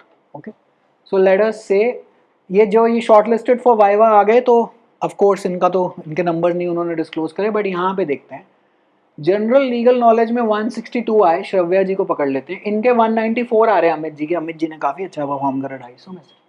Civil law 1 में 200 में से है 97, 100, 96, 50, 100, 86। This gives you an idea कि 50% स्कोरेबल है। और इसका क्या मतलब है, ये जो शॉर्टलिस्टेड जा रहा होगा 50 से हल्का सा ऊपर ले आया होगा, इवन 10% ऊपर, 60% पे भी काम बन जाना चाहिए। 200 में से 60% कितने हो गए, बोलिए बोलिए, 120 के आसपास। मैं 200 के बारे में बात कर रहा हूँ, ठीक है जी। अच्छा, ये तो खैर ये तो 250 वाला था, मैं इधर की बारे में बात कर रहा हूँ। अच्छा, इधर क्या चल रहा है, सिविल लॉ 2 देखिए। सिविल लॉ 2 में अगर आप देखेंगे तो मार्क रेंज ज़्यादा बढ़ रही है। इन्होंने बहुत अच्छा परफॉर्म करा हुआ है, कृति शर्मा जी ने सिविल लॉ 2 में after 146 out of 200 is a damn good mark, still not shortlisted. अच्छी परफॉर्मेंस दी थी। अच्छा, क्रिमिनल लॉ कितना था, 200 नंबर, कितने आ रहे हैं, सबसे कम नंबर आ रहे हैं लोगों के, है ना जी। अच्छा, इनके ज्यादा भी आए तो भी नॉट शॉर्टलिस्टेड। और अगर आप इन सब में से हाईएस्ट देख लेंगे 850 में से 499.5 पे भी नॉट शॉर्टलिस्टेड आ रहे हैं, अभी तो वाइवा स्टेज पे पहुंचे ही नहीं। अंडरस्टूड, क्योंकि वैकेंसी है इतनी सी, कैंडिडेट्स हैं प्री पे 20,000, इस साल 19,658 लोग, if my memory serves me correct, वैसे ऐसा कुछ मतलब this figure can of course be wrong क्योंकि इतना याद नहीं रहता, बट रफली स्पीकिंग 19,500 लोगों ने प्री दिया था, क्योंकि कंसोलिडेटेड लिस्ट ये लोग पब्लिश करते हैं तो उसमें लास्ट सीरियल नंबर आदमी देख लेता है कि कितने लोगों ने भरा। अंडरस्टूड, सो यू कैन 700 लोगों ने मेंस दिया था, सो 20,000 प्री, 700 मेंस। अभी इंटरव्यू कॉल के बाद सिलेक्शन देखते हैं कि कितनों की क्या होती है। कंपटीशन इंसेन है, सीटें कम है, तो जब कंपटीशन इंसेन होता है और सीटें कम होता है, एग्जाम निकालने का केवल एक ही तरीका होता है, you just have to be better than the other person by half a mark, by 1 mark, by 2 marks the selection happens, otherwise it does not happen. Fair idea आ गया, तो मतलब 200 में से सारी जनता ही 9, 90, 100 के आसपास जा रही है, यहाँ पे लोग फिर भी बेटर काम कर पा रहे हैं। मेजॉरिटी नंबर कहाँ उठा रहे हैं, जनरल लीगल नॉलेज के अंदर, क्योंकि पेपर का लेवल आसान है, तो वहीं पे भर भर के नंबर मिलते हैं।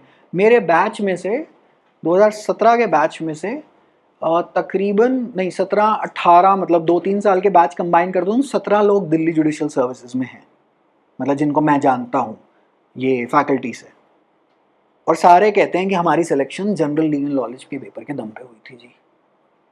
कई लोग किसी साल सिविल लॉ 2 में गड़बड़ कर जाते हैं, कई लोग क्रिमिनल लॉ में गड़बड़ कर जाते हैं, क्योंकि वो पेपर इतने वास्ट हैं कि आप कभी भी उनको फुल्ली तो मास्टर नहीं कर पाएंगे।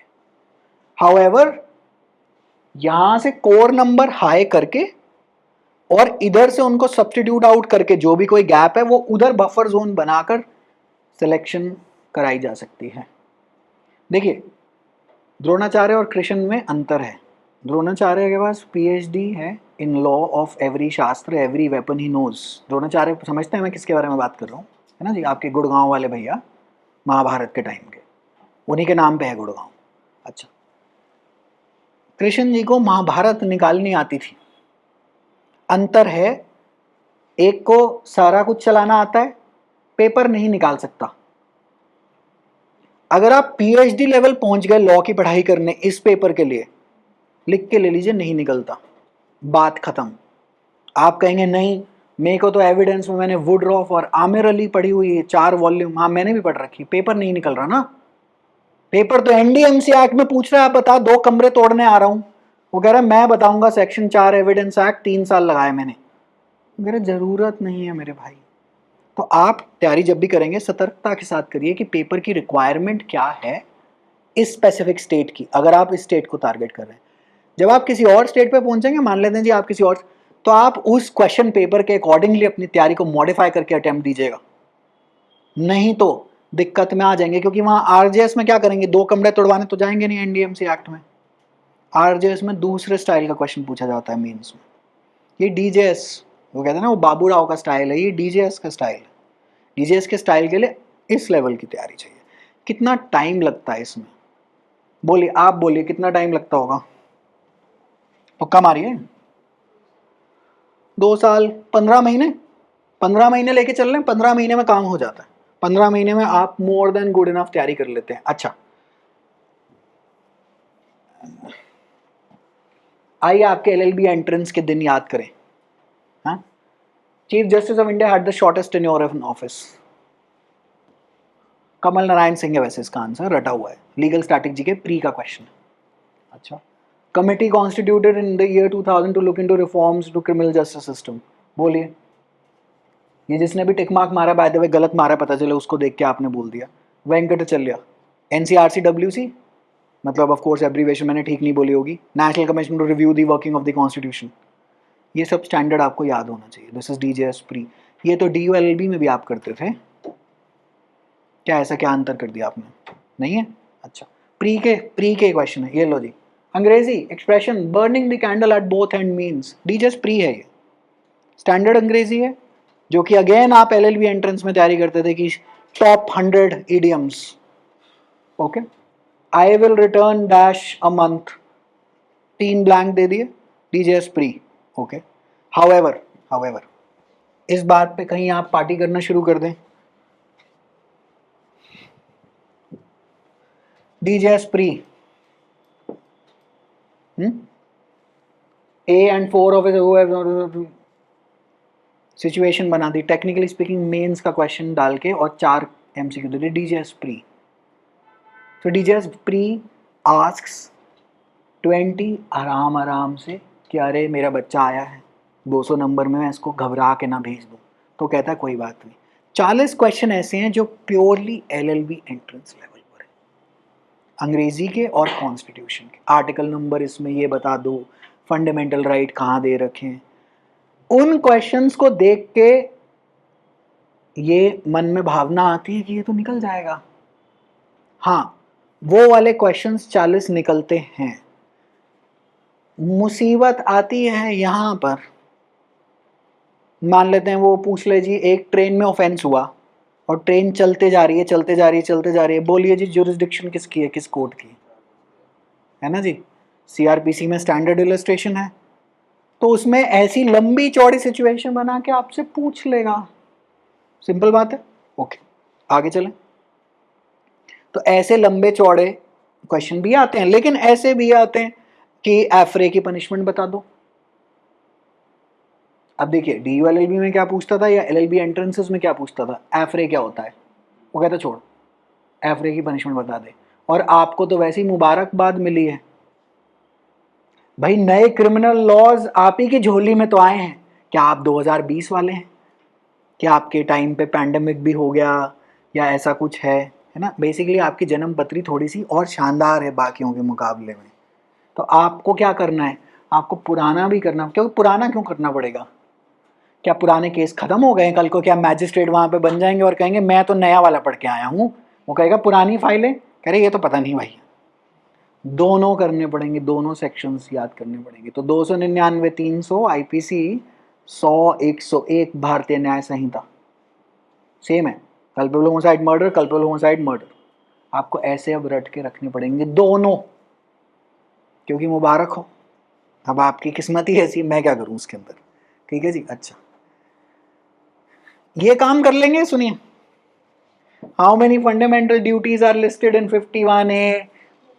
हाँ, कह रहे अरे क्या है, adopted by the constituent assembly, ये सब। How many languages are included, कह रहे याद आया कुछ दिन याद आए लॉ कॉलेज के फॉर्म भरते हुए। इन प्रश्नों को देख के बोला जाता है डीजे प्रियर हट, निकल जाता है। वो दूसरे वाले पे नहीं आते हैं, वो जो दूसरा जो भूत बैठ रखा है क्वेश्चन पेपर के अंदर। अच्छा, ये तो काम कर लेंगे। How many states and how many union territories, constitution bench in L Chandra Kumar relates to the issue of, standard stuff है। जल्लीकट्टू की जजमेंट का नाम बता दो, जस्टिस पुट्टास्वामी की जजमेंट में किसने डिसेंट करा था, शबरीमाला में किसने डिसेंट करा था, इन जजमेंट्स के पूरे पूरे नाम, केशवानंद भारती की साइटेशन कौन से ईयर में आई थी, SC 1461 है, आपको रटी होनी चाहिए। ठीक है जी। अच्छा, ये काम आप कर देंगे मेरे हिसाब से, ये काम आप कर सकते हैं। Provide for the exemption of property income, अगर आपने पढ़ी हो ढंग से तो of course. Article of prescribes that a person who voluntarily acquires the citizenship of foreign state shall not be a citizen of India. ये जिसने भी अटेम्प्ट करा है, ठीक अटेम्प्ट करा था, 9 में है। ये वाला काम आप कर देंगे, है ना जी।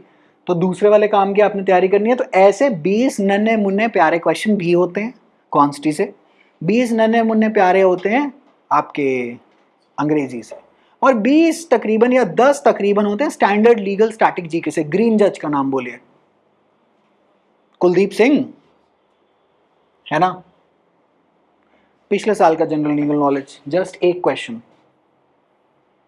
The new liquor policy of Delhi government, the major changes what they mean for vendors and consumers. ये 1 साल पहले का है, मतलब इस साल से 1 साल पहले का है। तब लिकर पॉलिसी इंप्लीमेंट हुई थी, तो क्या हुआ था पूछ लिया। एक पैटर्न आइडेंटिफाई करा है आपने, दिल्ली के अंदर जो हो रहा है पूछ रहा है, दिल्ली के अंदर मेजर कुछ हो रहा है, आपका मुख्यमंत्री इस टाइम अंदर है, तो क्या हो रहा है, आपको क्वेश्चन प्रकट हो रहा है, आ रहा है, आएगा अगले साल, क्योंकि इस साल का मेंस जब तक सर अंदर गए थे उससे पहले हो गया था। और अगर 1 महीना बाद में होता तो गैस व्हाट, पूछ लेते what is the alert scam, कि जरा लिखियो अवेयर हैं कि नहीं, क्योंकि जिस स्टेट के बारे में काम कर रहे हैं स्टेट का पता होना चाहिए। Like for example TPA applicable, ये बात आपको पता है पंजाब हरियाणा में नहीं है, पंजाब में सॉरी स्पेसिफिकली है कि नहीं है। TPA के पीछे हाथ धो के पड़े रहते हैं पंजाब की पेपर, क्यों, क्योंकि नहीं है, एक्सेप्शनल केस है, एक्सेप्शनल केस है। तो जो स्टेट की आप तैयारी करें उसमें वहां पे कोई क्रियाक्रम स्पेसिफिक हो रहा है, दैट इज स्टेट लेवल पे कोई अमेंडमेंट्स हैं किसी भी लॉ को लेकर, गेस व्हाट, क्वेश्चंस हैं। यूपी में एंटिसिपेटरी बेल थी कि नहीं थी, नहीं थी पहले, अब है, देखना पड़ेगा केस लॉ से, मोस्ट लाइकली होनी चाहिए।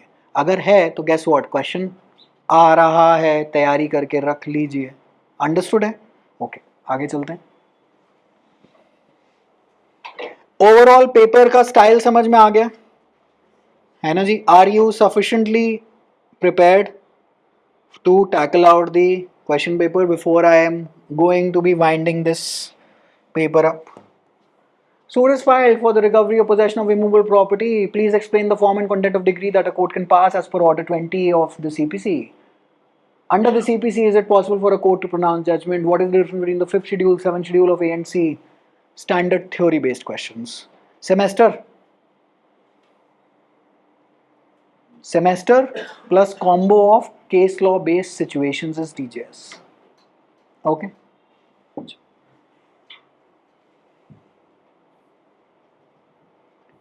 यहाँ के तो हमने क्वेश्चन सेव कर दिए। ये मेरे स्टूडेंट नहीं है, मैं अभी आपको फिजूल में झूठ बोलूँ। RTI किसी ने लगाई थी, मैंने डाउनलोड कर ली, मैं आपको सिर्फ दिखा रहा हूँ।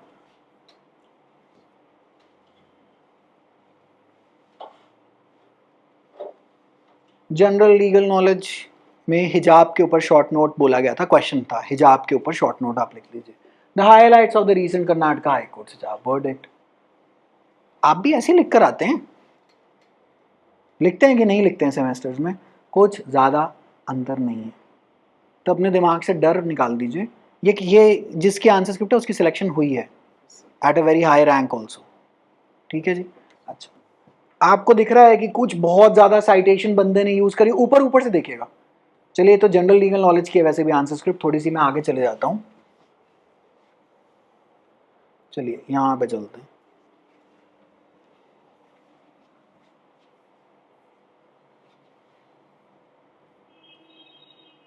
Validity of sale deed, basically question आया होगा सेल डीड के ऊपर और वैलिडिटी, पॉइंट वाइज पॉइंट तोड़ के क्वेश्चन आंसर कर दिया अगले ने। ये सिलेक्शन वाले का पेपर है। इतना काम तो समझदारी और प्रैक्टिस से आप भी कर ही सकते हैं। यूट्यूब पे ऐसे बहुत सारे वीडियोस में देख लीजिएगा जिन्होंने अपने लोगों ने, काफ़ी लोग जिनकी सिलेक्शन नहीं, उन्होंने आरटीआई लगा लगा के आंसर स्क्रिप्ट पे असेसमेंट करके दे रखी है आपको। कर सकते हैं आप काम, ठीक है जी। इतना काम आप कर सकते हैं। ये लाइक फॉर एग्जांपल ऐसे पॉइंट वाइज ब्रेक करके डिसीजन दे देंगे। अगर लॉ पता हो तो उस टाइम पे बैर एक्ट अगर समझनी शुरू करेंगे तो डूब जाएंगे। तो ओवरऑल नेट नेट लॉ पता होना चाहिए और डिसीजन देने की कैपेबिलिटी होनी चाहिए। अंडरस्टूड है? ओके, अच्छा एक काम और देख लेते हैं।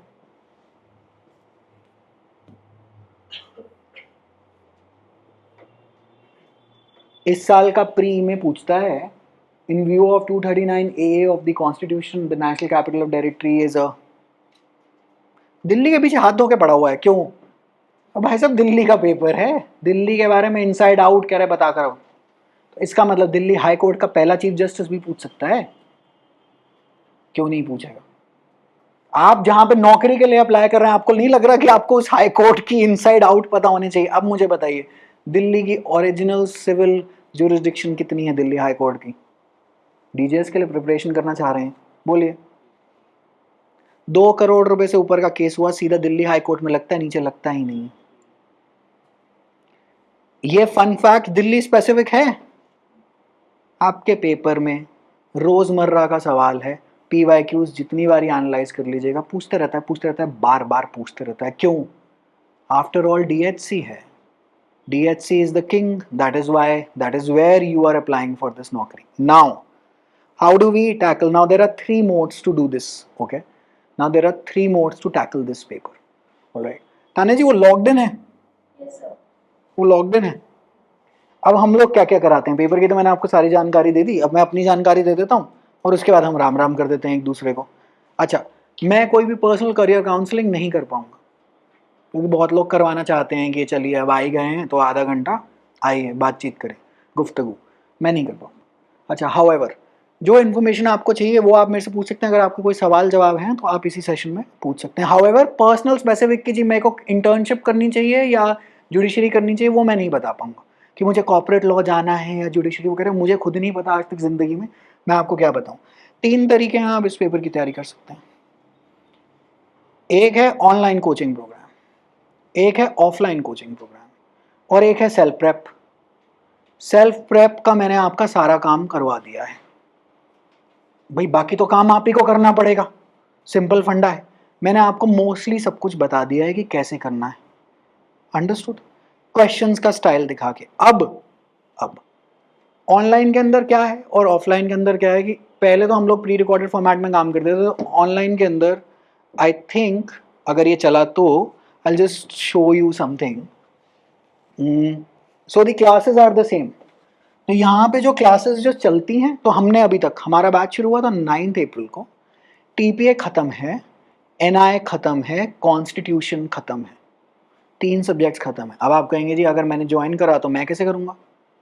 अगर आपने अगले साल अटैम्प्ट देना है और आप जल्दी में हैं तो आप ऑनलाइन कवर करेंगे, हम एक्सेस देंगे।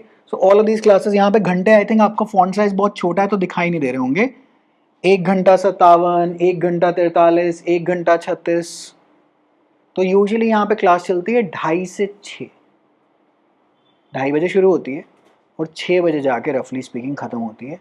मोस्टली सारे सब्जेक्ट्स मैं ही पढ़ाता हूँ। टेक्निकली स्पीकिंग ये एक स्टैंडर्ड कोचिंग अकेडमी नहीं है जिसके अंदर 5-7 लोगों की टीम है और NI एक्ट दूसरे टीचर ने आके कराई थी, एक प्रैक्टिसिंग वकील है। ठीक है जी। अच्छा, और मैं क्या कराता हूँ, मैं ये काम कराता हूँ स्पेसिफिकली। देखिए, एक तो ये हो गया आपका, ये तो TPA के लेक्चर्स आ गए सारे के सारे। Let me just go back and check. मैं काम कराता हूँ जी जजमेंट से। So every Friday what we do is that we cover out, अच्छा this is TPA, so this is TPA, कॉन्स्टी आई हैड कवर्ड। अच्छा, कभी कभार मेरी क्लास लेने की आदत है कि मेरे को इतनी देर भी काम करने की आदत है. Like for example this is a 2 hour 46 minute का लेक्चर.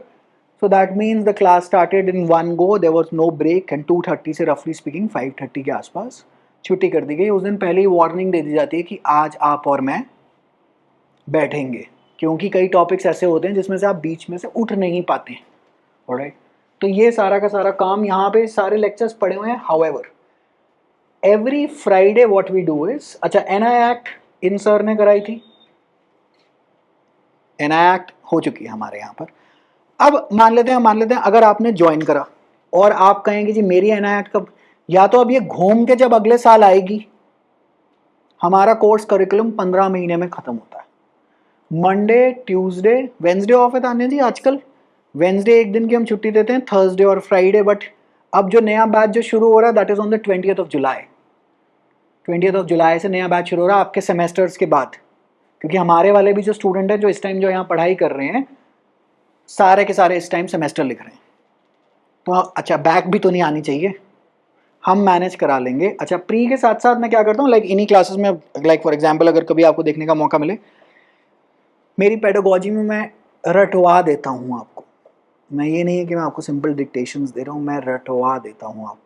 अगर आपने मेरे साथ कभी तैयारी करी, अगर आपको पहले का तजुर्बा है, तो वो सारे मेमोरी ट्रिगर्स रिगर्स में सब कुछ यूज़ करवा कर सारी की सारे काम ये है कि मुझे लगता है कि I will do justice to the subject only when you are able to do anything in the paper.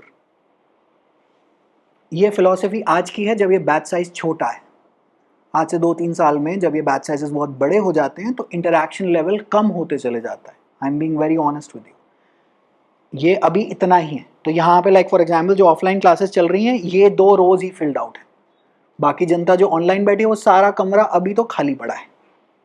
और भगवान की कृपा से जैसे जैसे भरता चले जाएगा वैसे वैसे इम्पॉसिबल हो जाता है to interact with each and every one, because the larger the batch size it is humanly impossible.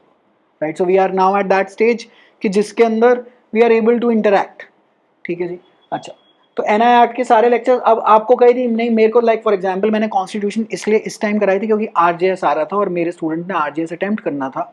तो मैंने कहा चलो कॉन्स्टिट्यूएंट पॉलिटी तो हमेशा किसी भी स्टेट में यूज हो जाती है तो आप पहले ही कर लो.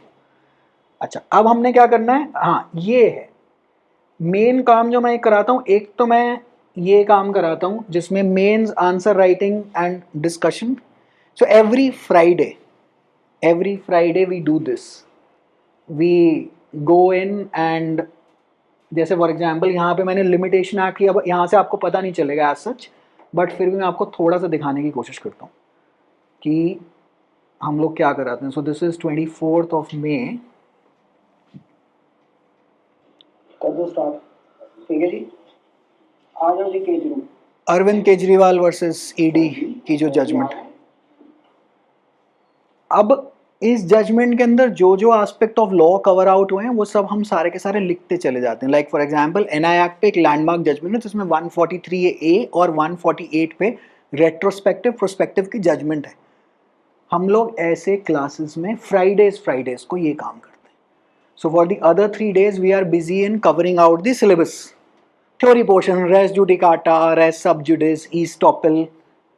एंड देन मेन काम मेरे हिसाब से ये है जिसके अंदर we keep on framing out our answers, we keep on looking at what the judiciary is up to in how they write the judgements.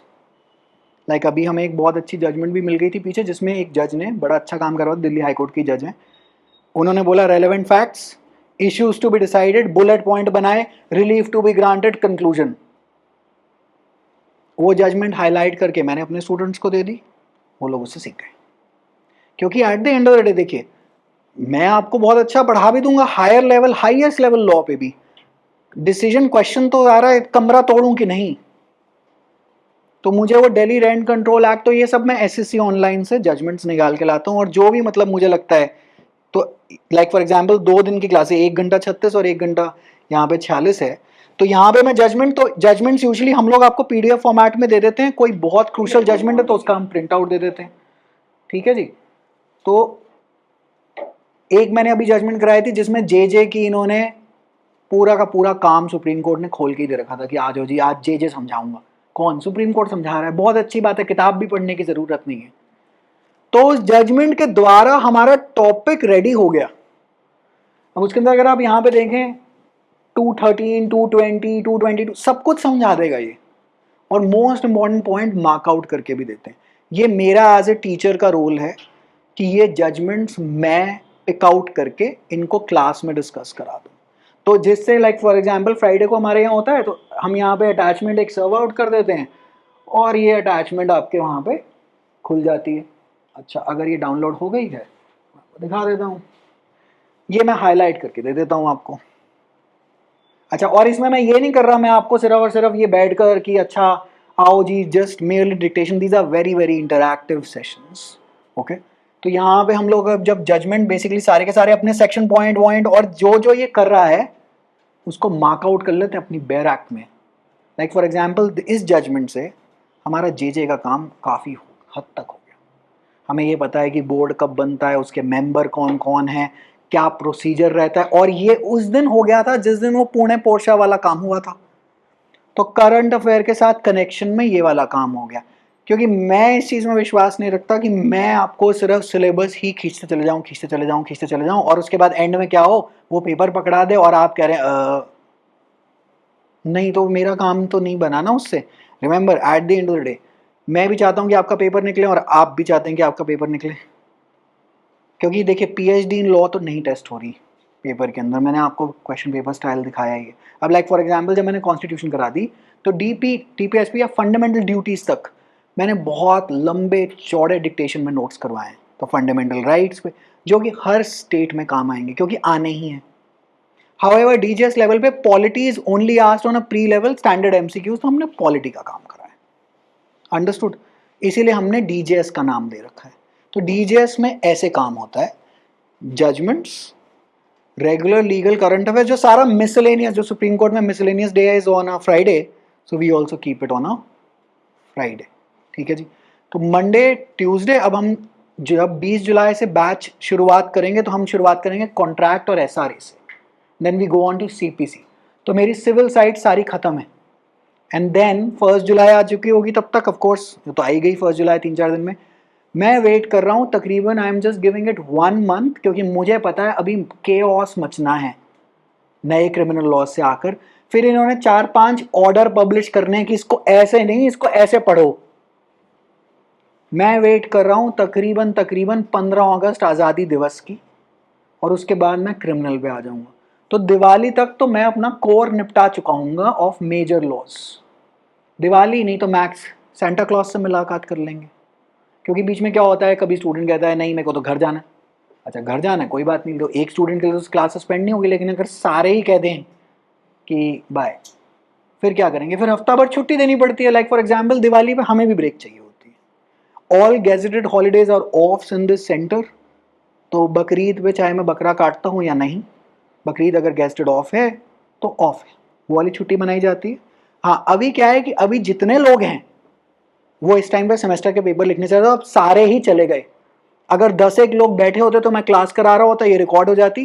These are the same classes that we provide online, same classes we provide offline. अगर कोई class आपकी miss हो जाती है centre में, take online access for 3 days, cover out those lectures ताकि कुछ miss out ना हो। एंड देन जब टॉपिक हो जाता है, प्री की हम टेस्टिंग करा देते हैं, मेंस का काम हम हर फ्राइडे को ऑलरेडी कर रहे हैं। इवेंचुअली आगे जाके तो जो भी मैं आपसे basically, our fees is around 151, कितनी 151 में 18% जीएसटी इंक्लूडेड रहता है, तो रफली स्पीकिंग फीस है 1.25 लाख, 125 के आसपास है। फॉर अराउंड आपका, फॉर अराउंड तो क्या ही कहेंगे। अच्छा, this is our first batch. मैं भी आपको झूठ बोलूं, लप्पे मारूंगी हम तो बहुत महान आदमी हैं, केशवानंद भारती तो हमारे ही चरण पी के गया है, ऐसा कुछ भी नहीं। 9 अप्रैल को हमने पहली बार जुडिशरी का बैच खोला था। दिसंबर मतलब ऑनलाइन वाले पहले ही बैठ रखे थे, ऑफलाइन 9 अप्रैल से आए हैं, क्योंकि DU LLB जा चुका है, लॉ की एंट्रेंस नहीं है 3 ईयर LLB पे, और मेरा दिमाग यहाँ ज़्यादा चलता है, इसलिए मैं अब यहाँ पे ज़्यादा फोकस्ड हूँ, ना कि मैं वहाँ पर ज़्यादा फोकस्ड हूँ। जहाँ पे मेरी रिक्वायरमेंट नहीं है मैं वहाँ पे नहीं हूँ। अब ये हमारा पहला बैच है, let me be very clear. कल को आप बता दें नहीं ये तो पहले कह रहे थे इतने जज इतनी रैंक निकली हुई है, हमें नहीं पता। तो अब मैं कहूँ ये 15 महीने नहीं, ये फ़ी इंटरव्यू तक की है। आप एक बार यहाँ जुड़ें, उसके बाद मान लेते हैं आपने एक बारी क्लासेस कर ली, ठीक है जी, मान लो नहीं निकला, अब दूसरा अटेम्प्ट देना है उसके बाद का, कोई बात नहीं, टेस्ट सीरीज वगैरह हम आपको प्रैक्टिस आउट करा देंगे, इतना हम कॉन्टिन्यूअल सपोर्ट आपको दे देंगे। ऑफ कोर्स क्लासेस आप भी मेरे हिसाब से दोबारा नहीं अटेंड कर पाएंगे, ना आपको करनी चाहिए, क्योंकि जीवन का टाइम इतना लग जाएगा। टीपीए में मेरे साथ बैठेंगे अगर आप रोज 4-4 घंटे तो कैसे करिएगा। मान लेता अगर नहीं निकला तो क्या करिए, प्रैक्टिस करिए 1-1.5 साल और दूसरे अटेम्प्ट की वेट करिए। लोग बहुत बड़ी गलत फहमी में रहते हैं कि नहीं बैठे ही रह जाएंगे, बहुत बड़ी गलती खा रहे हैं आप। प्रैक्टिस से बल्कि आपका अटेम्प्ट जो सेकंड है वो और बेटर हो जाएगा, और ज्यादातर लोगों का सेकंड अटेम्प्ट में निकलता है। एक्सेप्शनल केसेस ऑफ कोर्स बहुत सारे मिलेंगे, भारत जी फर्स्ट में हो गया, ईश्वर करे, ईश्वर करे हाँ फर्स्ट में ही हो, ना हुआ तो सेकंड में अगर अच्छी खासी तैयारी और बेस है तो हो जाता है। It is not a remarkably tough paper provided that you know what is the animal that you are trying to tackle. देखिए हर किसी के वीक पॉइंट होते हैं। This is a David versus Goliath, तो डेविड जी को पता है कि इसको मारना कहाँ है, मुझे डीजेएस का पता है, और मैं आपको फिजूल में कहूँ सारे स्टेट की करा दूंगा। मैं डीजेएस का सिलेबस इनसाइड एंड आउट करवा कर अपनी पेडागोजी के हिसाब से, जो कि मुझे लगता है कि पेपर की रिक्वायरमेंट के हिसाब से, मैं आपको वो काम करा के दे सकता हूँ। अगर आपको ये ऑप्ट इन करना हो तो आप कर लीजिएगा, वो उसके लिए वो मैडम जी बैठी हैं सीएलसी वाली।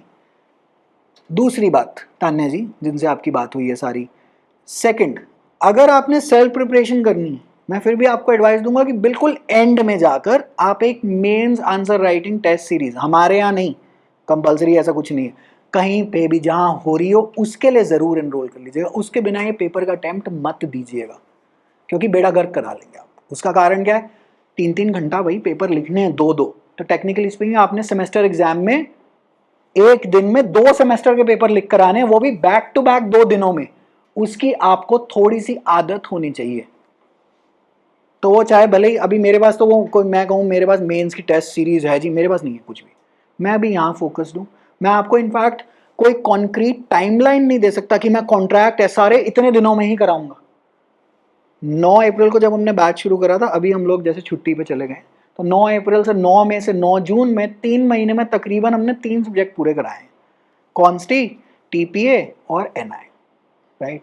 कॉन्ट्रैक्ट एसआरए छोटे टॉपिक हैं, सीपीसी में थोड़ा वक्त लगेगा, आईपीसी सीआरपीसी एविडेंस में वक्त लगेगा, और जब ये खत्म हो जाएंगे तो बाकी रहना residuary power of the parliament, J posh, छोटे मोटे टॉपिक, जिससे आपका बेसिकली सिलेबस वाइंड अप होगा। लेकिन मैं आपको कहूँ ये सिलेबस कराने से पेपर निकलेगा, मेरे को डाउट है, क्योंकि वो आ रहा है कमरे तोड़ने पेपर के अंदर, तो मुझे उसकी तैयारी करानी है।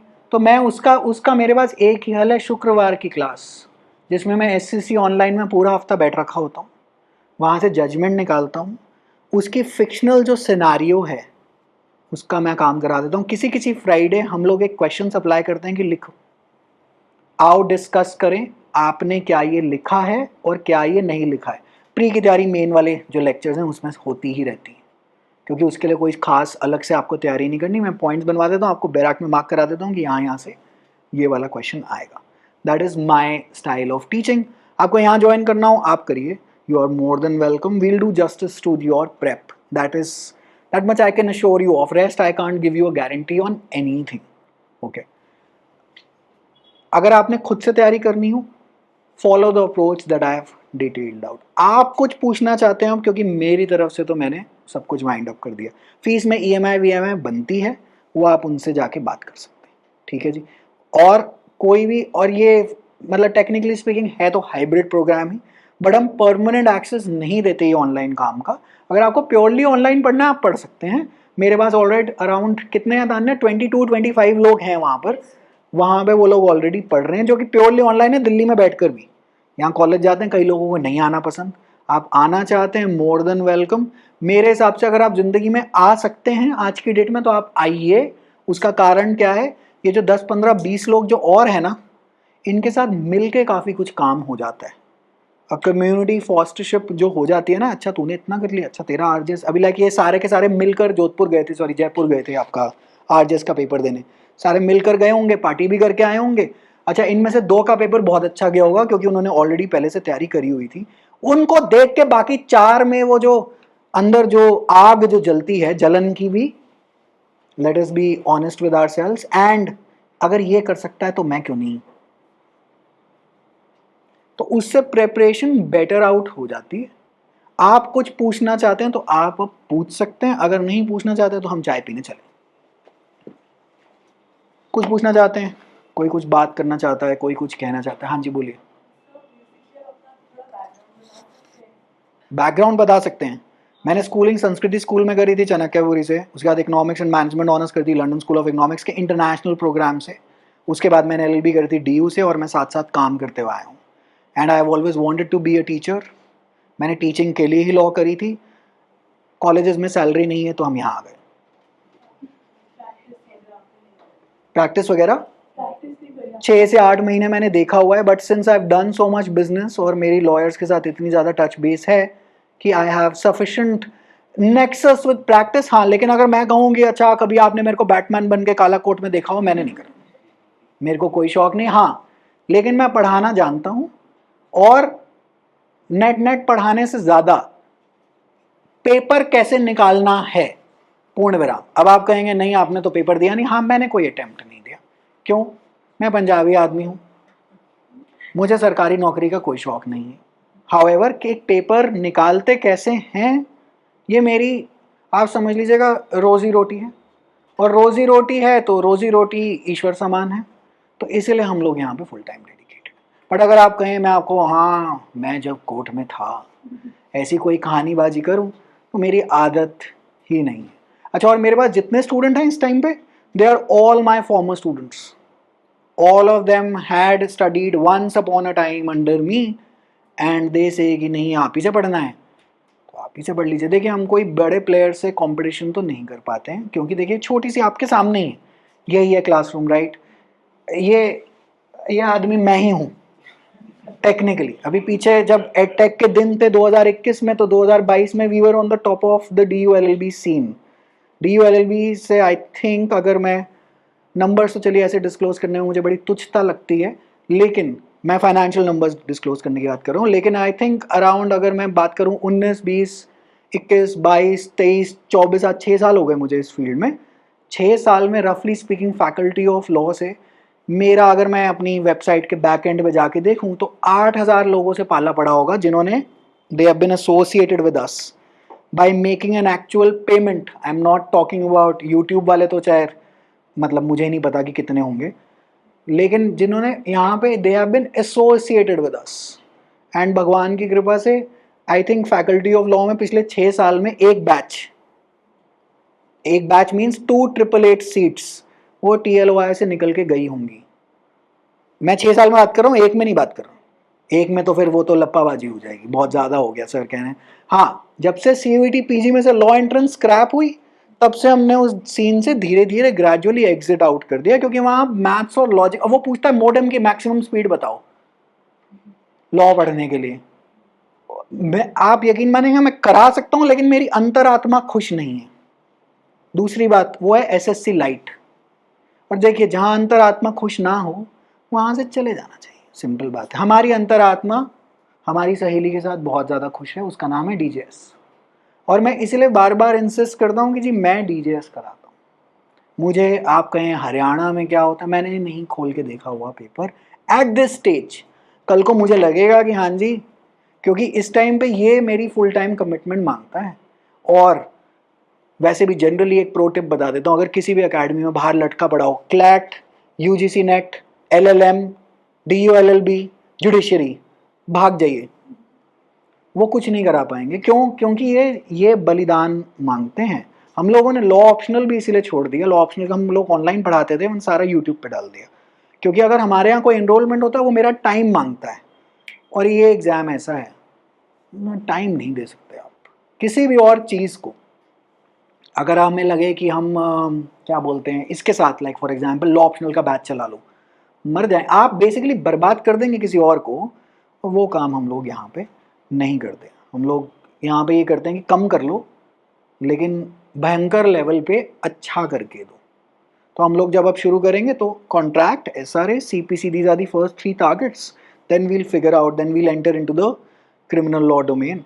हाँ, अगर आपको लगता है नहीं मेरे को नहीं करनी जी ऑनलाइन, मैं तो नहीं करता, टीपीए एनआई आपने पहले करा रखे, फ्रेश कराइएगा। हाँ ठीक है, तो जब से हम आपके बैच को रिकॉर्ड कर मतलब ट्रैक आउट कर लेंगे, अब मत करिए ऑनलाइन, जब आप अगली बार टीपीए रिपीट होगी तो तब कर लीजिएगा। मोस्टली यहाँ 90% क्लासेस मैं ही लेता हूँ, मतलब मैं वहाँ कुर्सी पे बैठ के पिछले नोट नहीं गिनता हूँ, मैं ही पढ़ाता हूँ क्योंकि मुझे पढ़ाने का शौक है। दूसरे एंसिलरी टीचर आते हैं, like for example NI act उन्होंने काम कराया है, ऐसे ही अगर कोई और मुझे लगता है कि सब्जेक्ट मैटर एक्सपर्ट है तो वो आएगा और वो क्लास अपनी करा देगा। और उसमें भी मुझे लगता है कि नहीं अभी इसमें एडिशन सब्ट्रैक्शन मल्टीप्लिकेशन चाहिए मेरा input, like for example NI में 2-3 टॉपिक हैं जिसमें मैंने अभी आंसर लिखवाने हैं, तो मैं बस वो वेट कर रहा हूँ कि ये लौटें तो मैं आंसर निटवा के हम काम करा देंगे।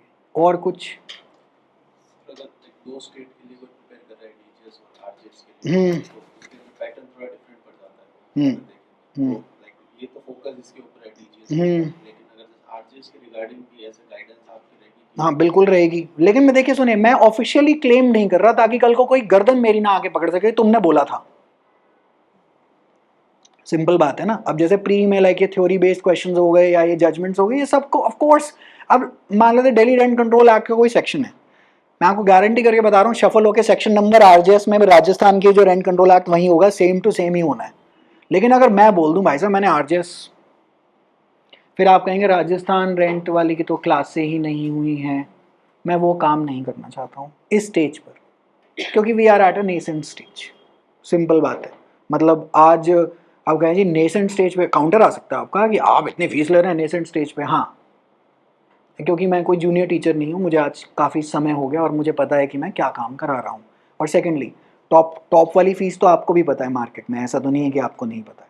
मैं अपने हिसाब से जो मुझे लगता है कि जायज़ है इस स्टेज के हिसाब से ले रहा हूँ। 10 साल बाद क्या पता उससे भी ज़्यादा ले रहा हूँ, मुझे नहीं पता, डिपेंडिंग करता है 10 साल बाद जिंदा भी रहे या गुजर गए, गॉड ओनली नोस। हाउएवर जो इस टाइम के हिसाब से हमें जायज़ लगता है कि हाँ भाई ये वैलिड है, क्योंकि इससे नीचे आप यकीन मानिएगा कोई इंसेंटिव भी नहीं है। आदमी बीच में क्या करेगा, कम फीस बन रहा है 60-70 हज़ार रुपये ले लिया, 15 महीने के लिए आप मेरे साथ जुड़ गए, मैं क्या क्लास कैंसिल कर दूँ, कैंसिल पे कैंसिल, क्योंकि इंसेंटिव नहीं है उतना, समझिएगा बात को। This is a very real human nature and all of this you need to be aware as a जज एज वेल। लॉ से परे आप इंसान भी तो रीड करेंगे और इंसान की साइकोलॉजी भी तो रीड करेंगे। ये सारा काम मैं फ्राइडे को करवाता हूँ। और कभी आपने मतलब मेरे साथ क्लासेस करी अगर भगवान की कृपा से, लॉ तो चलिए ठीक है जो भी है, पेपर वेपर सब कुछ बड़ा अच्छा है, एक बेहतरीन जज बन जाएंगे, इन द सेंस जज ऑफ लॉ वाला नहीं, जज ऑफ जजिंग पीपल वाला काम आपका हो जाना चाहिए, ऐसा मेरा मानना है। बाकी तो जजमेंट तो आप ही पे है, अब मैं क्या कह दूँ, I am a very classy person, this a third person has to say, not you, है ना जी। अच्छा और कुछ मटेरियल सुनो, मेरा मटेरियल जो है इन द सेंस मेरे पास कोई प्रिंटेड नोट्स नहीं है, let me be very honest with you. हाँ एनआई एक्ट के नोट्स हैं, एनआई जैसे सब्जेक्ट के वो सब रेडी हैं, वो सब उन सर ने ला के दिए थे तो हमने प्रिंट आउट आपको पकड़ा दिए थे। जो लैंडमार्क जजमेंट्स हैं उनके प्रिंट आउट हम देते हैं। करंट अफेयर्स की मैगजीन जो हमारी एलएलबी सीन पे बनती है, क्योंकि LLB now are is completely online, उसमें वो यहीं पर रिपीट हो जाती है, लीगल करंट अफेयर्स वाला वो वाला सारा सिनारियो बनता है। बट अगर आप मुझे कहेंगे मैं आपको रेस जुडिकाटा रेस सब जुडिस पे या सीपीसी वगैरह पे कोई भर भर के नोट्स दूंगा, मैं कुछ नहीं दूंगा। आप मेरे साथ लेक्चर में आएंगे और आप अपने नोट्स बनाएंगे डिपेंडिंग ऑन माई नोट्स। तो मैं यूजुअली क्या करता हूँ, I do not refer to any type notes, मैं आईपैड पे अपने नोट्स बनाता हूँ referring to minimum of 2 commentaries, then I explain those, और उसके अंदर मैं आपको वैसी डिक्टेशंस देता हूँ जिससे जब आप वापस अपने नोट्स को रेफर करें तो आपको समझ तो आ जाए कि आपने लिखा क्या था उस टाइम पे। तो एक तो मैं आपको सेक्शन समझा दूंगा, फिर मैं आपको उसकी फॉर्मल नोट्स दे दूंगा, formal notes in the sense dictation से, जो कि आप बैठ के लिखेंगे मेरे साथ साथ। तो वो वाला काम बेसिकली होता है, I will show you that as well, अगर if this opens that is.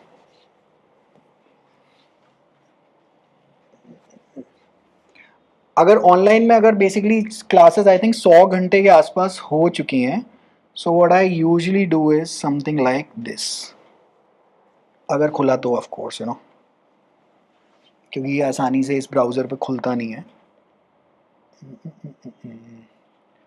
ताने ज़रा इधर आना, इधर देखना ज़रा इसको, हाँ रुको रहने दो। So I basically work, For example, अब I'll just mute it. I work as per, this is my stuff. That, अच्छा, I save your time, क्योंकि अगर मैंने इस बोर्ड पे लिखना शुरू करा तो आप मेरे साथ दिन के 7 घंटे बैठेंगे, जो कि मैं चाहता ही नहीं, क्योंकि उतनी ज़रूरत नहीं है। दूसरी बात, ना आप मेरे को बर्दाश्त कर पाएंगे ना मैं आपको। 7 घंटे बैठना बहुत बहुत लंबी ड्यूरेशन है। तो ये सब काम मैं करके आता हूँ। उसके बाद मैं क्या करता हूँ, जो मैं आपको बेसिकली काफ़ी चीज़ें समझा देता हूँ, और like easement is a right which exist for beneficial, ये मैं आपको डिक्टेट आउट करा देता हूँ कि अपने थ्योरी बेस्ड आंसर में ये लिख कर आना है। क्लासिक केस लॉज के हम लोग आपको प्रिंट आउट दे देते हैं। तो नोट्स जो बनते हैं वो आपके बनते हैं टेक्निकली स्पीकिंग। और मतलब अगर कल को अभी जैसे फॉर एग्जांपल मेरे स्टूडेंट कहते सर इसके स्पाइरल बना के आगे भेज दें, मैंने कहा हाँ कर लो, किसी को समझ ही नहीं आएगा कि क्या हो रहा है। अगर आप पटेल चेस जाएंगे, मुझे नहीं लगता कि ऐसा कोई भी इंस्टीट्यूट होगा जिसके नोट्स नहीं अवेलेबल हैं, है ना। और अगर नोट्स से काम हो रहा हो तो भाई सेंट्रल लॉ एजेंसी की अच्छी किताबें आती हैं, वही ले ले। और अगर उनसे काम हो रहा होता तो आपके प्रोफेसर भी बहुत शानदार होते और आपको मेरी ज़रूरत नहीं पड़ती। मुसीबत यह है कि उससे काम होता ही नहीं है, होता ही नहीं। तो मैं अपना रोल जो देखता हूँ वो चक दे इंडिया वाला शाहरुख खान का रोल देखता हूँ कि मुझे मैच जितवाना है, डिपेंडिंग ऑन आपकी प्रोपेंसिटी क्या है, क्योंकि काफ़ी कुछ आपकी प्रकृति पे डिपेंड करता है कि आप कैसे हैं। जैसे फॉर एग्जांपल इस टाइम पे जो 11 लोग आ रहे हैं, मुझे पता है एक की सिलेक्शन पक्की है उनमें से, वो ऑलरेडी इतनी केपेबल हैं वो स्टूडेंट। मेरा सिर्फ थोड़ा सा ही इनपुट उनको चाहिए और वो कर देंगी। अब मेरा एक BHU का स्टूडेंट है मुकुल करके ऑनलाइन, मैं जिस दिन लेक्चर डालता हूँ ना ऑनलाइन, लाइक हर रोज मैसेज चले जाता है today's class has been uploaded, वो आदमी रात को 11 बजे क्लास देखकर व्हाट्सएप नोट भी भेज चुका होता है। मुझे बताइए वो ऐसा स्टूडेंट। अच्छा, और एक ऐसी स्टूडेंट है वहीं ऑनलाइन में बात कर रहा हूँ, जिनका अभी थोड़े टाइम पहले फोन आया कि अच्छा 1.5 महीना हो गया क्लास नहीं देखे, थोड़ा सा लॉगिन एक्सपायर हो गया है। देखिए अंतर है। तो काफ़ी कुछ आप पे भी डिपेंड करता है। भाई कोच ने सिखा दिया विराट कोहली 0 पे आउट होके आ गया, तो कोच भी क्या कर ले। डजंट मीन कि कोच ने भी नेट प्रैक्टिस नहीं कराई थी ना। तो दोनों साइड जब अलाइनमेंट में आएगी तो पेपर निकलने के चांसेस होंगे। मैं फिर भी ये मेरी स्टेटमेंट ये नहीं कभी वर्डिंग जाएगी कि पेपर का क्या, पेपर तो निकल ही जाता है। नहीं, ये भारत है, यहाँ पे आपका राहु केतु शनि मेहनत के साथ कंबाइन करे तो अच्छा काम हो जाता है। So my aim is for us to take the best damn shot at the exam, and my second aim is कि आप गलती से ये ना कहते हैं कि आपकी वजह से नहीं निकला। मैं आपको इस स्थिति में छोड़ता नहीं हूं कि आप मुझे ये बोल पाएं, क्योंकि देखिए निकलना नहीं निकलना आपकी इंडिविजुअल जन्मपत्री मेहनत और बहुत कुछ और पे भी डिपेंड है। लेकिन अगर मेरे चक्कर में नहीं निकला तो then I failed as a teacher slash coach, I failed. तो that I do not want to fail. तो हम अपनी तरफ से एफर्ट पूरा रखते हैं और डिमांड करते हैं कि आप अपनी तरफ से एफर्ट पूरा रखें, और उसके बाद प्रभु से प्रार्थना करें। अगर आप नास्तिक व्यक्ति हैं तो आप अपने आप से प्रार्थना करिए शीशे के सामने खड़े होकर कि भाई साहब निकल जाए। सिंपल बात। तो इसलिए मेरा ये वाला जो काम होता है, लाइक फॉर एग्जांपल इलस्ट्रेशन वगैरह में, ये वाला जो मेरा जो सारा का सारा जो काम होता है, मैं आपको ये सारे के सारे अपने कॉन्सेप्ट, खैर ऑडियो अब नहीं ऑन करता हूँ मैं, समझा ऐसे देता हूँ कि आपको एग्ज़ाम में कोई भी सिचुएशन आए तो आप उसको टैकल आउट कर लें। मेरे लिए सबसे ज़्यादा ज़रूरी ये है कि अगर वो कमरा तोड़ने आया तो आप एक जजमेंट लिख के आ जाएं रीजनेबली।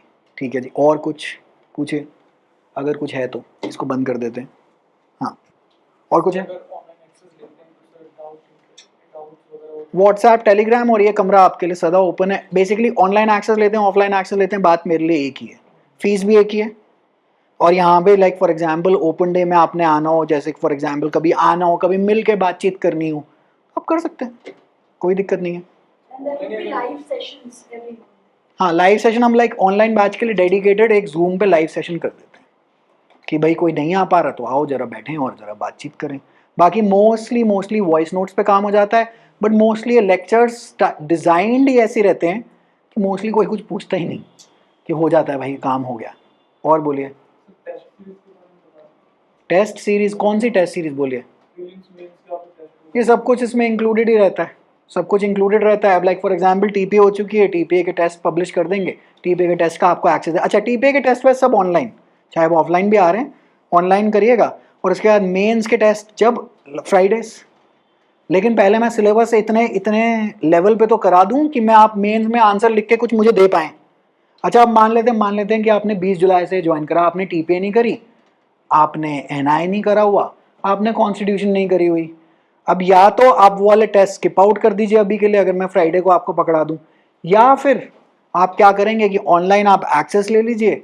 अब ये आई थिंक 100 घंटे के लेक्चर्स पड़े हुए हैं इस टाइम पे, तो 100 घंटे में मुझे लगता है आपको 300 घंटे लगेंगे इसको पूरा करने में, क्योंकि पॉज करेंगे, नोट्स निकालेंगे, 200 से 300 घंटा लग जाएगा आपको इसको निकालते, 3 महीने लग जाएंगे।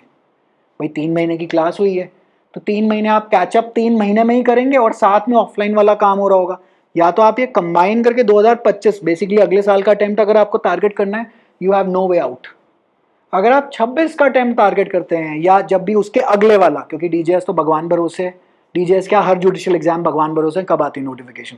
अच्छा, तीसरी बात, तो हम लोग क्या करेंगे, लाइक सिलेबस पूरा करा के फिर आप मेंस वाली टेस्ट सीरीज में आ जाएंगे, मेन बैच चलते रहेगा, वो वाले लेक्चर खत्म हो जाएंगे, आप टेस्ट सीरीज पे लिखना शुरू कर दीजिए। देखिए पेपर तो निकलेगा सिर्फ आंसर लिखकर, और मेरा भी यही है कि teach test revise, it's as simple as that. Testing करिए। अब लाइक फॉर एग्जांपल टीपीए की मैंने एक दिन, जब टीपीए हो गया, एक हफ्ता मैं अगले सब्जेक्ट में चला गया, मैंने फिर टीपीए पकड़ ली रिवीजन के लिए, एक दिन में पूरी टीपीए दोबारा ब्रॉड ओवरव्यू दे दिया। उसका कारण क्या था, सब्जेक्ट जिंदा रखना है। भाई टीपीए तो हो गई, सब्जेक्ट जिंदा, सब्जेक्ट तो गुजर जाएगा। आपको क्या याद है फर्स्ट सेमेस्टर का, याद है कुछ ही नहीं याद। और याद कैसे हो, याद हो ही नहीं सकता ना, क्योंकि ह्यूमनली इम्पॉसिबल है। तो उसको ज़िंदा रखना है। और किसी भी कॉम्पिटिटिव एग्जाम इस स्टेज पे चैलेंज क्या है, देखिए जब आप सेमेस्टर लिखते हैं ना, आपके कितने सेमेस्टर हो गए 3 साल की एलएलबी में, 6। आप 6 सेमेस्टर के लिए मेरे हिसाब से 60 दिन पढ़ते हैं 3 साल में, 10 दिन में आप सेमेस्टर निकालते हैं। ये एग्ज़ाम 365 दिन की पढ़ाई मांगता है, एक साल, हर रोज़। सारी मेजॉरिटी कैंडिडेट वहाँ फेल हो जाता है। मैं आपको कहूँ एक साल आपने रोज़ वर्कआउट करना है, कह रहे रेस्ट डे नहीं है, चीट डे नहीं है, कह रहे कुछ तो होगा, नहीं है, क्या करें, 365 दिन, 365 दिन आप पढ़ दिए, you will be taking your best shot. हाँ, पढ़ने से काम नहीं होगा, वही टेस्ट सीरीज सब कुछ इंक्लूडेड है, साथ साथ बनती चली जा रही है। अब मैं कहूँ आज मेरे पास बहुत सारा सामान, मैं झूठ नहीं बोलता, मैं साथ साथ बना रहा हूँ, साथ साथ क्वेश्चन पेपर स्टडी कर रहा हूँ, साथ साथ मैं आपको पकड़ाते चले जाऊँगा। और साथ साथ मैं आपका ये भी कर दूंगा कि मैं आपके चेक करके आपको बता दूंगा इसको ऐसे नहीं, इसको ऐसे लिखो, क्योंकि वो अभी पॉसिबल है। जब यहाँ पे 300 आदमी बैठा होगा, मैं क्या करूँगा, सैम्पल आंसर पकड़ा दूंगा कि अपना चेक कर ले, क्योंकि वो हो ही नहीं सकता, ह्यूमनली इम्पॉसिबल है उस काम को करना। और जो कोई काम कर रहा हो, मैं उसके सहानुभूति में हूँ। स्टूडेंट आलोचना में आता है कि अरे सिर्फ सैम्पल आंसर दे दिया, मेरा तो पढ़ नहीं रहा। अगर बैच साइज ही 800 का हो गया, सैम्पल आंसर पढ़ते हो, उसका मतलब वही है, वो आशीष जी जैसे क्वेश्चन में गुजर गए थे, वो भी गुजर जाएगा, आंसर स्क्रिप्ट पढ़ते पढ़ते नहीं निकल पाएगा। आशीष जी कह रहे हैं इन्होंने मेरे को गुजरवा ही दिया, नहीं तुम्हारे को नहीं, एक हो वो जो ए था क्वेश्चन के अंदर। अच्छा, और कुछ?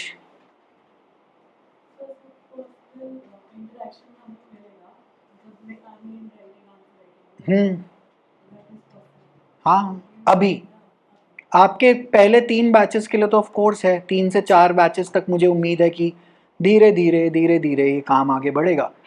ईश्वर की कृपा से कभी बहुत बड़ा हो गया तो नहीं, लेकिन अभी तो ऑफ कोर्स है। मैंने एनएल सैट, इस टाइम पे एनएल सैट हम लोग पढ़ाते हैं, एनएलएस का 3 ईयर एलबी का प्रोग्राम। इस साल I think I assessed around 652 mock test answer scripts. Mock test series थी, पर बच्चा उसमें 5 था, ऑनलाइन बैच वाले, ऑफलाइन बैच वाले, सबके सब अभी we just got free in March from there. तभी हमने बैच 9 अप्रैल से शुरू करा था, क्योंकि चार्जिंग का टाइम चाहिए होता है, रिचार्ज का टाइम चाहिए होता है। हाँ, बीच में since I am the main guy, ऐसा भी हो सकता that I get burned out from teaching continuous 4 months, I may have to take 1 week off. वो मैं आपको बता दूँ कि भैया ऐसा है, अब अगर मैंने रिचार्ज, वो चार्जर नहीं लगाया अपने फ़ोन में, तो ये बैटरी 0% पे चली जाएगी, बिकॉज मैं प्राण दे रहा हूँ और आप भी अपने प्राण लगा के यहाँ बैठते हैं। दोनों साइड की म्यूचुअल एक्सचेंज है, and it takes a lot out of both of us. तो इसीलिए उसी हिसाब से काम करना पड़ता है।